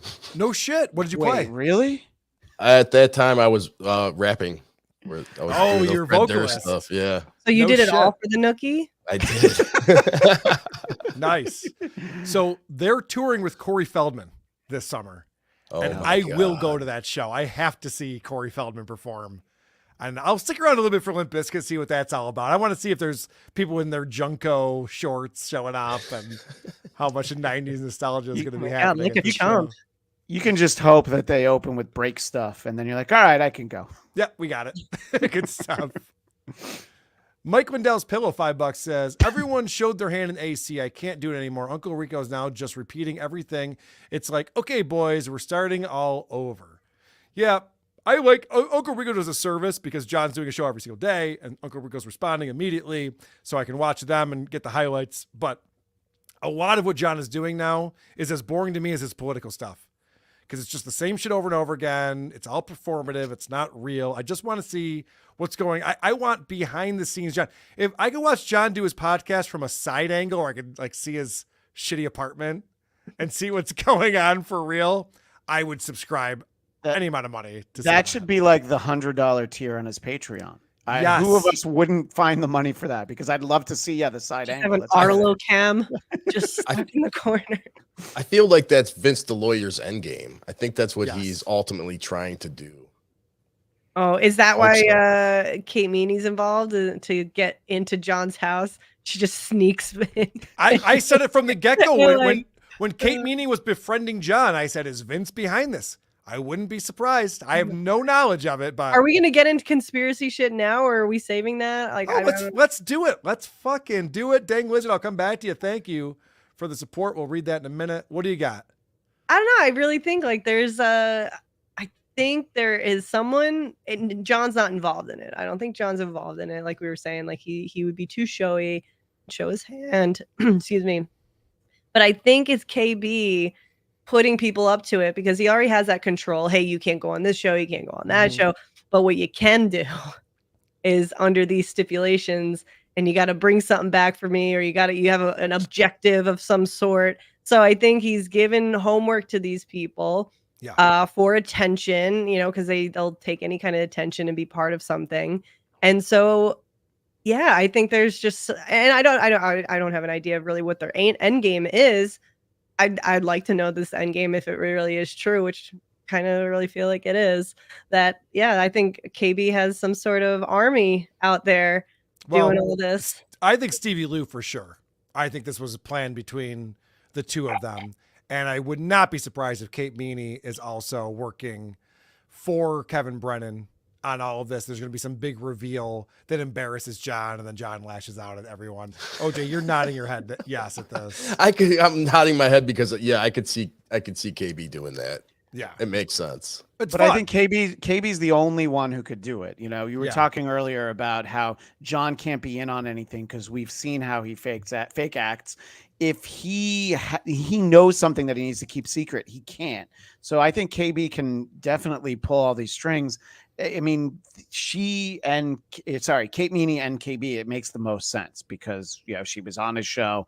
They probably talked after. It's like, all right, just be friends with John. Hey, what if I'm friends with Chad too? And then KB laughed his ass off. Right. And what's crazy to me, and the thing I'm shocked about, I talked about a little bit earlier, is how much influence $150 has in the Hackverse right now. So there's people who I'm friendly with, very friendly with, who literally will never come on Dabblepoint because we do it at 4:00, and it would piss off Kevin Brennan. They wouldn't be allowed to go on Kevin Brennan's show anymore. Let's not forget that John needed $100 to do Kevin's show. And when he was paid $75, he was so upset that he'll never talk to Kevin again unless Kevin gives him the money he owes him and says it was a joke. So I don't know the difference between $75 and $100. I don't think there's a difference. I don't understand why we're talking about these sums of money out loud and acting like this is it all a bunch of fast food workers? Are we talking about $15 an hour versus I think it's $12.50? just the basic leverage of being slighted, and these people are so sensitive that it's less than what they had in mind, and their sense of reality is already inflated, so everything is a disappointment for them already. So with this, it's just another like backhand. It's like they don't have the emotional intelligence to kind of be like, oh, whatever, I'm not gonna fucking, I'm gonna go about my way. But it's like the only thing they have, and it's just all their ego. It's like even if it was $10, it's still $10 less than what they wanted, and that less is negative. That negative fuels them. But Missy, if they were intelligent, and I know John's not intelligent, it's a big if. But if he was, and what happened was Adam Hineker reached out. John did the show twice in 1 week. How much do you want for the shows, John? John comes back and says 100 each show, $200 will be square. And so Adam comes back, gives him, or Kevin sends him $150. So now John has asked for an amount of money. He's been given less than that. The perfect thing to do is to never bring it up. Yeah. Right? Isn't that just the easiest thing to do ever? Is just never not talk about it? Someone again. Now you just know that they, because I'm not saying that they have an excuse to not give the money, but it's like, okay, you're not living up to your word. You're lacking integration. Oh my God, I can't speak. But you're lacking that. So then, okay, you're a piece of shit. All right, I'm just not going to work with you because you just lack integrity. But it's more than that, though, Missy, because like I said, there are people who won't come on this show. There were people who I'm doing a show with in Vegas at Hackamania who were threatened. You'll never do MLC again if you do a show with Patrick Melton and Karl out in Vegas. And it just seems so crazy to me that people are actually I've talked to people who are making decisions on what shows they'll do, what they'll do based on whether or not it's going to piss off Kevin Brennan, a guy who pays him $150 at a time. How have we gotten here? This is crazy. I know. I think these people have like goals and like, because they're striving towards something and they want something. And this is just a vessel towards that.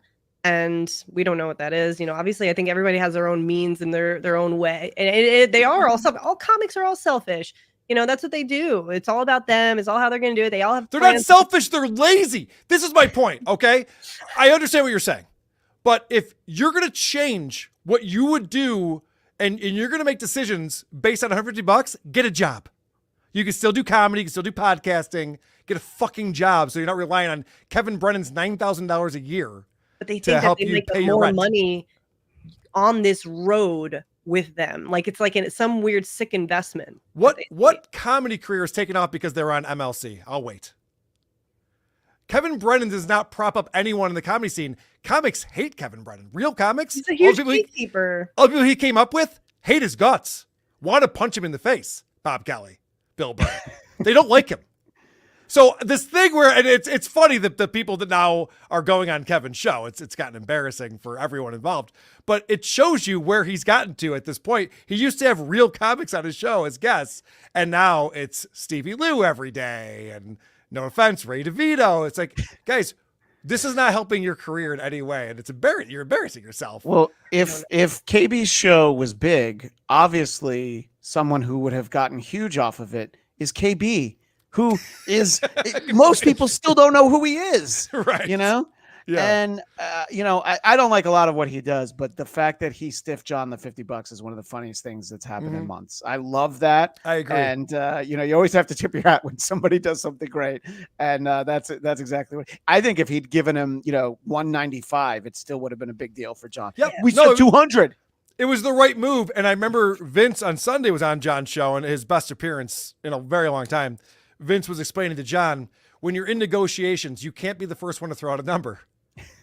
Like you fucked up right then and there. Yeah. So John's just like, I asked for $200. They gave me $150. He's like, well, yeah, whose fault is that, dummy?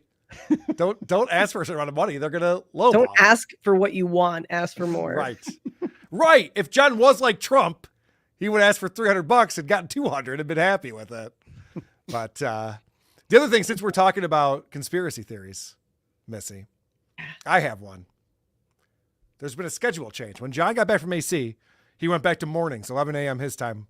He was broadcasting.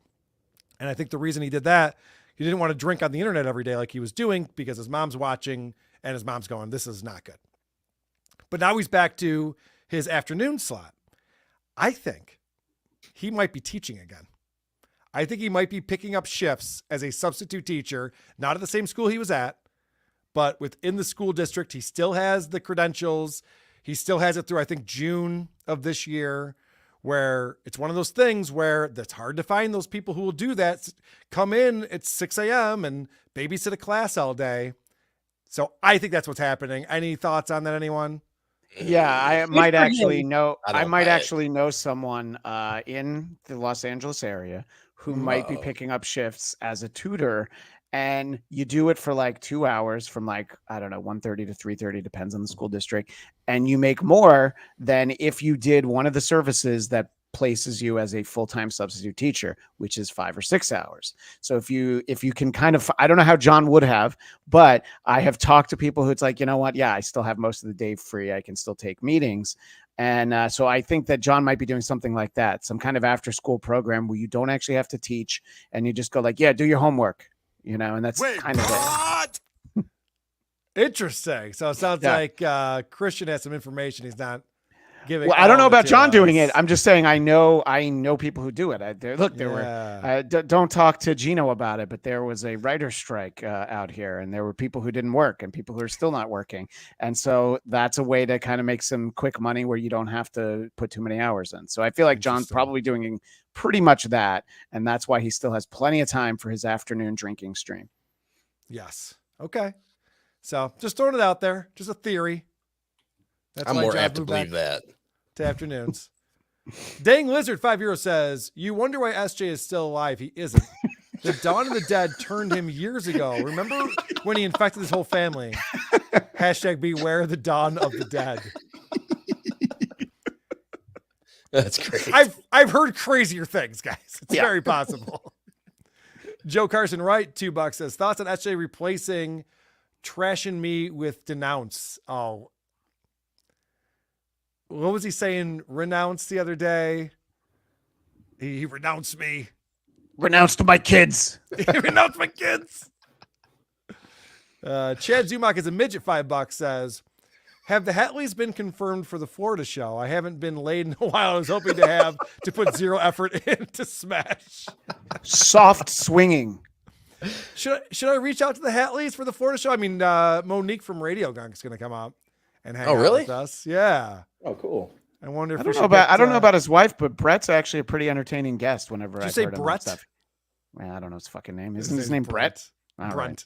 Yeah, I think so. But I like that you didn't know that. Okay, it was pretty close. Carl, you made it seem like his name is Mike and like he was so off.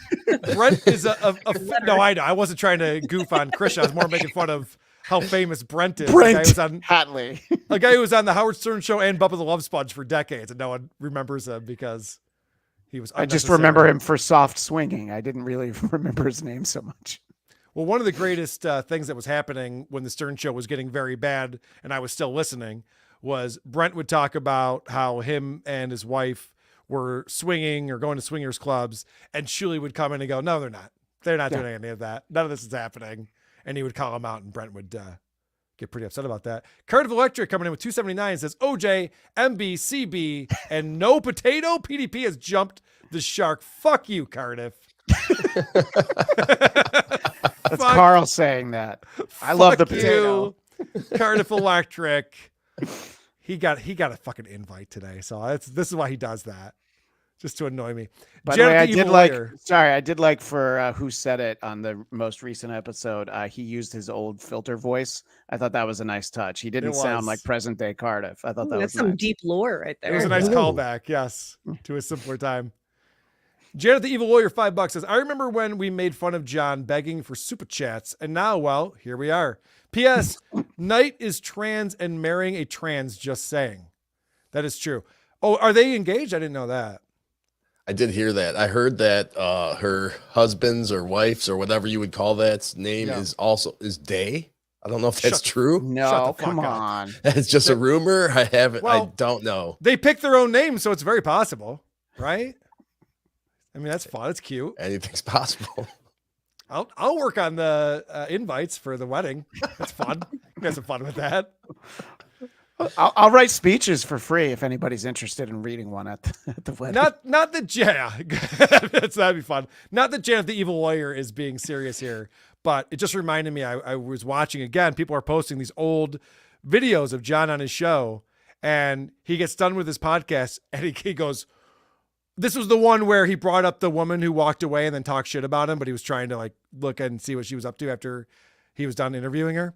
And he goes, well, we've had 0 super chats today. After everything I've done, I've bringing these great guests. We have these great conversations, but 0 super chats. Like, that's not something you see on these other shows. We're not begging for super chats, but John certainly was. I do have a clip somewhere from back in the day. I think he was still with Royce, and he was complaining that he only had made like $5, and oh, thanks a lot. Now I guess I could buy a beer at the pub now. Thank you. Well, the other thing John used to do is he'd always put up his PayPal, and then he would like lie and be like, "Oh well, I'm getting a lot of PayPal. Thanks for the support." And then he was saying, "Fungicle gave me $200. Thanks, Fungicle." And he would just make up these PayPal amounts he was getting to make it look better. That sounds like someone we know in the maybe. Mikey Newport $2 says, "Karl, in all seriousness, you look great and youthful." Gay. Heckle Burrow $2. LB makes every show a party, fun to watch. Dang Lizard €2. Karl, you're not subscribed to Vince Hidden Camera. Oh, this does exist. Did John plant cameras or did Vince plant cameras in John's place? That would be amazing. It'd be awesome. Well, Elisa Jordana tried to get him into IRL a year ago or whatever it was. Refused to let her into the house. I know. Call that the would have been police. fucking great. Yeah. Would have been great. Jason H $10 says, late to the party. Wow. John's new fancy laptop camera makes him look older and uglier, while Missy B's camera, well, let's just say my pants got tighter. Or is it Karl's? Stop it.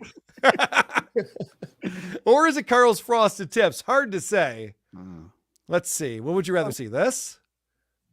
Or this? Oh. Or this? Or this? All right. None of this. Obviously. John's new camera didn't make him look uglier. Whatnot Chaser $5.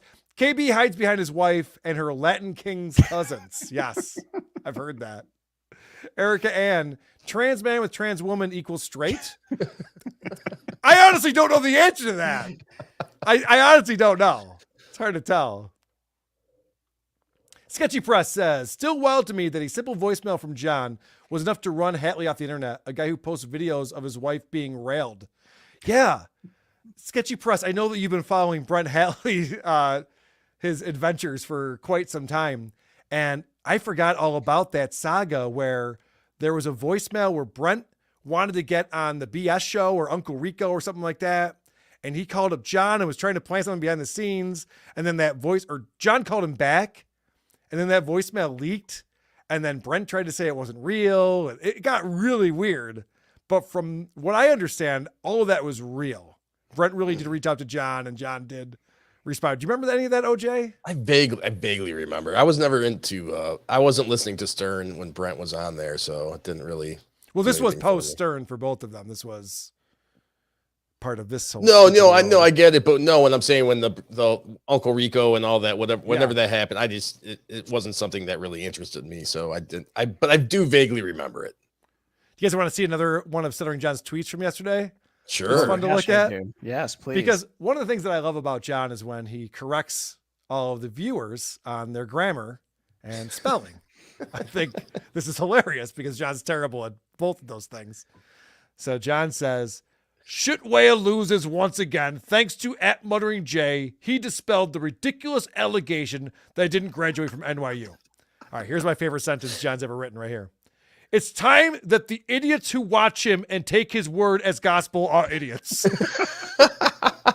Now, if he wrote that on purpose, I'd be like, that's a pretty good joke. But let me explain to you how something like this happens. Why would someone write a sentence like, it's time that the idiots who watch him and take his word as gospel are idiots? It's because he's trying to craft the line perfectly. So he writes a sentence and he's like, no, I'm going to change this. He changes out this word and then that word. And then by the time you change out a couple things, it no longer makes fucking sense. And John doesn't spend the time to proofread it and he just hits post. And that's what comes out. I'm guilty of that. So yeah, I concur. Yeah, I've done it too. I know. I go back and read the emails. I'm like, oh, fuck. Yeah. Now, I'm just trying to figure out what he's trying to say. Is he trying to say are revealed as idiots? What is he actually trying to say? I can't even figure it out. Also, John, we say that you didn't graduate from NYU because it drives you crazy, John. Don't you understand? We don't care if you have a degree from NYU, John. We say it because it drives you crazy.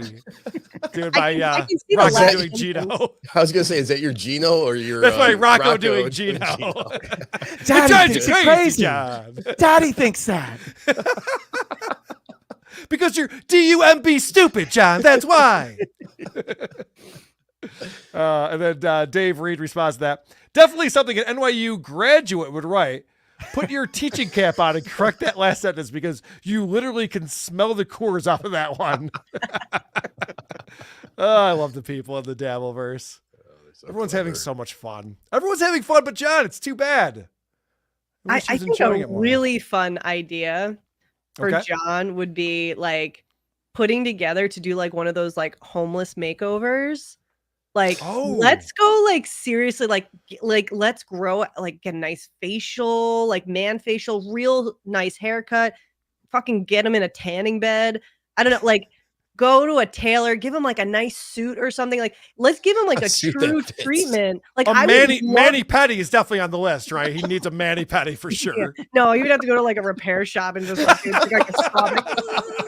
need a grease monkey working on that. Yeah, that's another level. But I would like to see if there's a chance, which I don't think you can clean up John because like he just has an abhorrent personality that you can never clean up.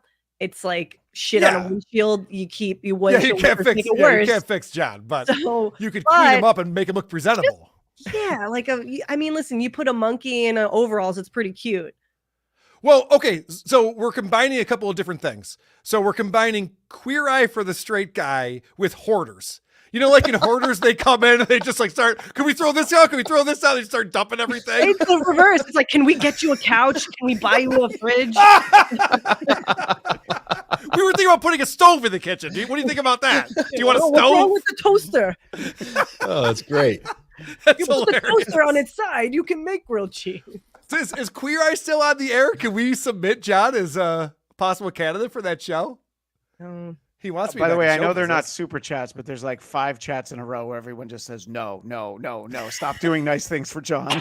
Yeah, no, we're right. I know. Why do we do this? Why do we even try? Hilarious. That's true. Oh, God. Dang Lizard, chocolate or vanilla?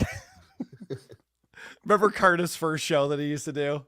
He'd interview people. Oh, yeah. Why did you vote for Trump? That was before he became a potato. Yes. Long before he was a potato. First he did that show, and then he did a show, which I apologize. I didn't know Carter back then. I didn't listen to it.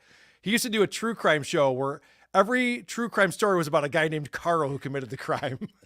It was always Karl with a K was the guy who committed the crime. We'd go through and break down everything that happened. Oh, that's great. Diesel the Rottweiler $5 says, Little John's here. $5 more to Karl's hate speech. Great show, guys. Semper Fi. Good buddy.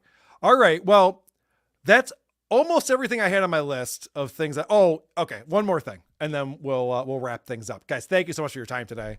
You've all been so generous. I appreciate it. This has been a fun panel. This is a good panel today.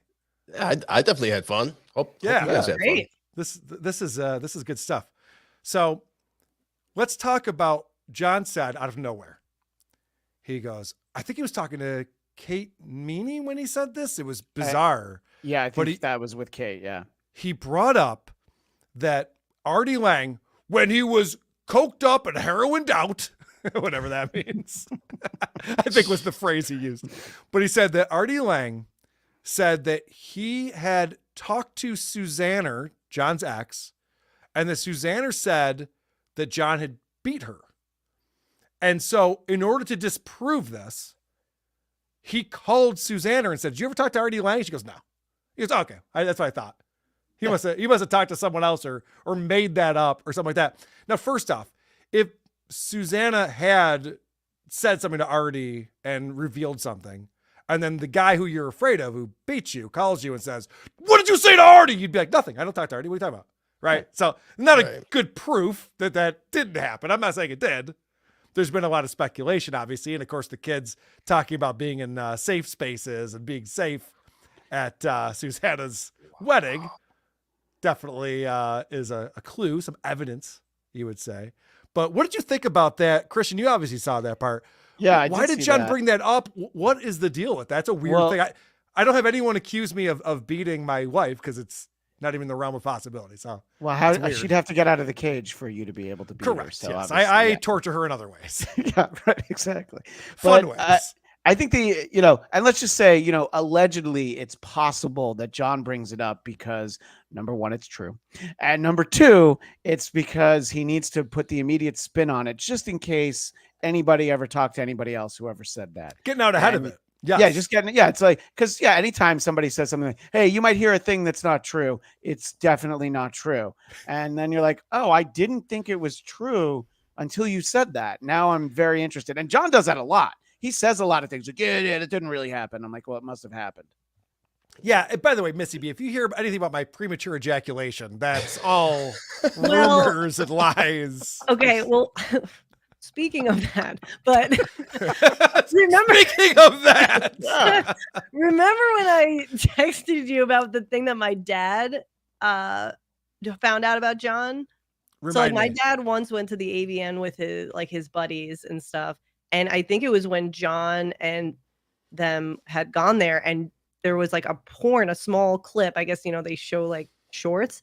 And apparently John was in one of these and he came early and they just shoved him off to get and then like got another guy in there or something. Like, this is what my dad. I don't remember this at all. Holy shit. I'm so sorry, Missy. What the fuck? How have we not talked about this on a show?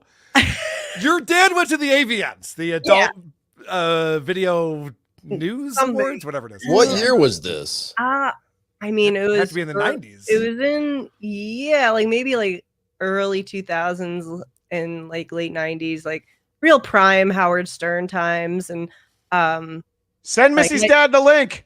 Really? So it was funny because this was when I couldn't be on because my parents were in town. And we mentioned a couple things, like we couldn't really explain this whole Dabbleverse to my dad and stuff. Like, it was a lot, but he's like, oh yeah, starring John. I remember he was like in a porn that we were watching that was put on at the AVN and like he came too soon. And like, I was like, he doesn't even realize what he just said. Like my dad, like he doesn't really like what he just told me and where it was going to go. But like, obviously I'm not going to go looking into that shit more and discovering it. That's the last thing I want to do. Let's just pretend it's real and just say it on the internet. That's fun. Yeah, that's a great idea. Allegedly. Let's say I'm going to lace this with allegedly for sure. But Missy, don't worry. There's an entire Reddit who's going to go and try and find this right now. You don't have to. My dad has no reason to lie about that. He just kind of said it in passing. He's like, oh yeah, that was it. And I was like, wait, I need to know if this is true or not. But I don't know. So it could have been John the Stutterer. It could have been a different whack packer. We don't know. It could be. But so, John you're right, Karl. That does happen. People do get a lot of the whack packers mixed up. Especially if you're not an avid Howard Stern follower, which I don't know if your dad was or not. But he was more O&A. My dad was definitely more. I could totally see someone getting mixed up with John the Stutterer. Yeah. But if it's Bigfoot, I still want to see the footage anyway. I'll say that. I just clubbed. I did. I will say this. John has talked about many times fucking Playboy Playmates and hooking up at the Playboy Mansion. At least two of them. Yeah, he's definitely alluded to being with some super hot porn people and whatever. Right. So he talked about getting a blowjob, the blowjob story from the Playboy bunny centerfold that was eating hot chicken wings and shoved her fingers up his ass. Correct. Yes, before his band had to play the next day. Mm-hmm. And his I believe that was here in Cleveland, Ohio. It was in Cleveland, yes. They were putting some disc jockey to death or to bed or whatever it was. So, wow. I don't know. I wanted to report that. But again, it's all alleged. Call your father right now. Put him on speakerphone. I don't know if he'd pick up. He might still be at work. This would be such He's a workhorse. This would be such a scoop if we got this. All right. We'll have to follow up on this afterwards. Dang Lizard says, never had problem with super chat limit. Problem second language. I see. Yeah, Dang Lizard. Thank you for saying that. Dang Lizard supports all these shows. I see him everywhere. He's fantastic. Yeah. He's always supporting, always adding to the show. Yep. Always has great comments. Yeah, he doesn't even like my show, and he still gives us money, which is great. I know he gets pity super chats. It's amazing. And he's always changing his avatar. He's hilarious. Dang Lizard last night on Who Are These Socials sent us like 2 super chats in a row, and both Mike and I are like, I don't know. I don't know what he's talking about. And I love Dang Lizard, but I'm just like, I don't know what that means. Jay Wolfenstein, $20. And also, I just want to point out that the Europeans, we have tons of Europeans who watch these shows, which is still crazy to me. They don't know who Stuttering John is, but they're sucked in on it. And English is not their first language, and they speak it much better than most of us Americans. Yeah, I was going to say that. Sometimes we get super chats from people that speak English, and we don't know what the hell they're saying. So yeah, precisely, right. Yeah, I'm pretty sure Dang Lizard can say exactly. Shut the fuck up. I was going to make fun of Jake Hudson, and now I can't. Because you had to go and goof on me, you motherfucker. Jay Wolfenstein says, Missy, John can't be cleaned up. Soap literally screams when it's forced to touch his skin. Sorry to disappoint. It's like lobsters when you put them in the boiling water. That's great. E with $20 says, learning how to remove TSN from my feed has been life-changing. OJ, can't wait to member up and give you some money. Oh, thank you, E. I appreciate that. Thanks, E. You don't have to take the money away from Shuli to give it to OJ. No. Cardiff Electric 279 says, it was called the Karl off. I am still shopping it. Yes, that's right. I forgot the Karl off instead of the creep off, where all of the villains were Karl. Carl's Frosted Tips $2. Trump Kumia 2024. Nice tips, gay boy. Is there any truth to that rumor that Kumia is Trump's running mate in 2024? I mean, I can't confirm nor deny. Fair enough. I wouldn't want to scoop this. It's big news. Rumpled Trenchcoat, a Columbo podcast, $5. The guy who does Terran things and says, I didn't want to do this. Look what you made me do. Couldn't possibly abuse his wife. Yeah, I don't know about that one. I get the point, because even just recently, where he's just like, it's not in my nature to go to people's families, but Stevie Lew said, my mom's box, and now here's 18 photos of his wife. Like, what? What do you mean? Look, let's just say that, allegedly it could be true. But if you take that as a fact and then you reread those speeches at Suzanne and Aaron's wedding, yeah, it would definitely be the missing. It'd be like the Kaiser Soze reveal at the end of Usual Suspects. Like, yes. Oh, of course. Yeah. I think that's a good way to sum it up. We don't know what's going on. We have no idea. We don't know. Uncle Jack $5 says, great show, guys. I agree. Bring Missy back more often. Yes. Oh, tell Grant I said hi. Make sure he's eating and drinking plenty of water. Hashtag bromance. Uncle Jack and my brother Grant hitting it off. My brother Grant was a hit in the AC. Yeah, we talked about Mountain Dew. People are like, Rocco who? I was hanging out with Grant and Christina Marie. That's what everyone's saying. JFK Head Chunk $2. Christian is the man. If WTP fails, it's on Zane. I say that every week. It's all on him. How dare you? JFK Head Chunk $2 again. Missy, where did Ant find Guinea wallpaper in South Carolina? Was it imported? Did you have to import it from New York? What happened? Why? Is there Guinea wallpaper somewhere? Yeah, I don't know. Antonio Peaches $2 says, it was John the Stutter 100% other whack packer. Oh, I just made that up. Maybe it was. Yeah, that makes sense. I could see confusing Stuttering John with John the Stutterer just by name. I mean, they're very different people, but by name only. Holy shit, look who's back. Whoa! In the fucking Dabbleverse. How the hell did this happen? David, you're getting your song, buddy. Here comes the money. Here we go. Thanks for the super chat. There's David Chandler, Gandhi, Jesus, and Abraham Lincoln. David fits right in with this group. David Chandler with $100 says, I wish I knew how to quit you. David, we missed you, buddy. Great to see you back. I'm glad you're no longer broccoli and you're back to be. I mean, uh-oh. Did I just reveal something? What happened to broccoli? Did he disappear from the Dabbleverse since AC? Yeah, I haven't heard of him. I haven't seen seen him his on the avatar. shows. His avatar was the best part of broccoli. By the That's way, I'm going to very take a racist. screenshot of this and email it to both David Chandler. I'm sorry, both KB and John. I want them to see that you just got $100 from David It's a Chandler. very good idea. Could you imagine if KB's sniping me right now? He's freaking out. Kyle's boring. Let's talk about something else. Yeah, right. Hey, Ray DeVito, you're stupid. Let's talk about that now. Missy B, thank you so much for your time today. Thanks for coming on the show. Thanks for having me. I always love talking to you, and I'm so glad that you could come Appreciate on. it. People want to watch you play video games on your Twitch channel. I haven't played in a minute, but apparently the Call of Duty servers were down today. But Oh, I'll be shit. on. I'll be on. Come check me out. Where can they find you? Twitch, Missy B Good, the letter B, kind of like Johnny B Good. Missy Be Good on Twitch. Obnoxious John, I'm so glad we finally broke your PDP cherry today. Finally. Thank you for coming on the show. We've been trying to coordinate this for a while. It just hasn't worked out in the past, but so glad you can come on today. Where can people find you, my friend? At Obnoxious John on Twitter or YouTube, and also Cardiff Electric at Cardiff Electric on YouTube, and also Be Dabbling Live on YouTube.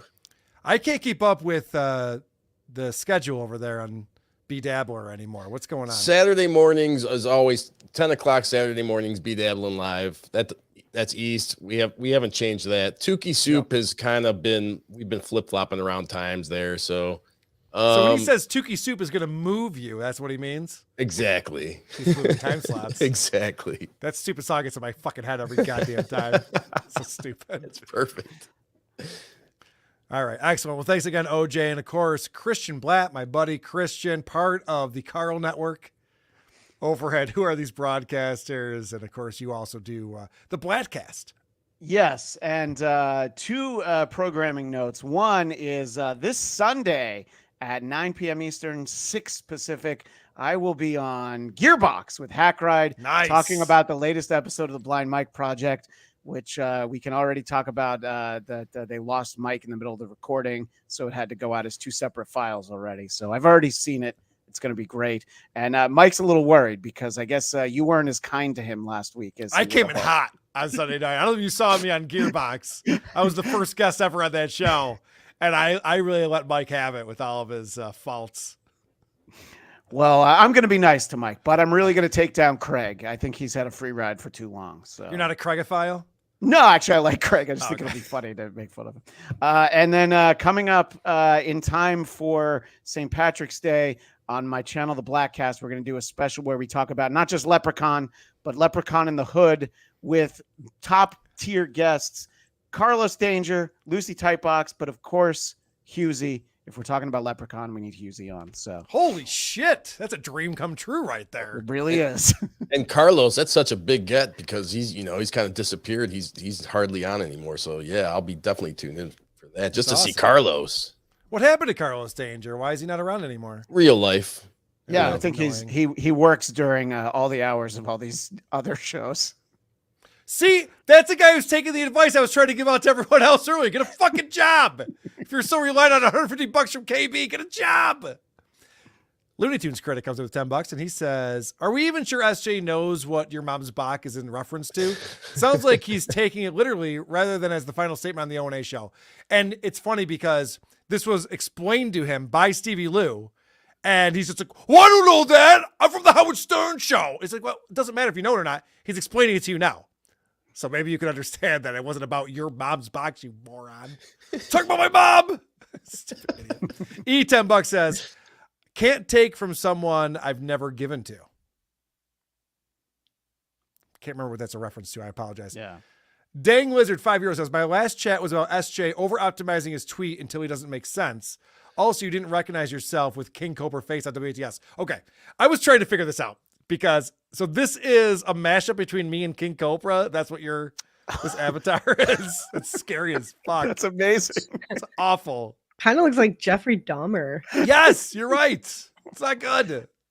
So that last super chat, though, I think I got it. They were talking about David Chandler and the big money, and he's not going to give money. He's not missing out on money from him because he's not going to get it from him. Right? Am I explaining that right? You're saying that David Chandler wouldn't give money to KB and John anyway? Or E. Oh, I see. Yes. I think that's where he's going with that. Sorry, E. Right, because E was the one who said he got the Shuli network out of his feed, I think. That or makes am I sense. mistaken? Yeah. God no, I think you're right. Yeah, yeah. I'm trying to keep track. I should have just left it alone. It's fine.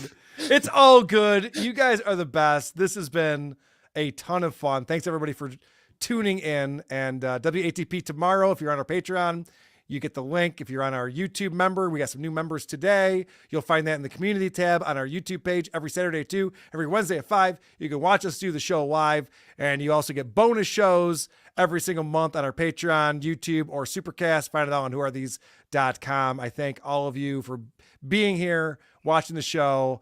I'm glad you're enjoying our roundtable discussion of Point Dabblepoint. For Missy B, Obnoxious John, and Christian Bladt, I am Karl Hamburger saying Galaga.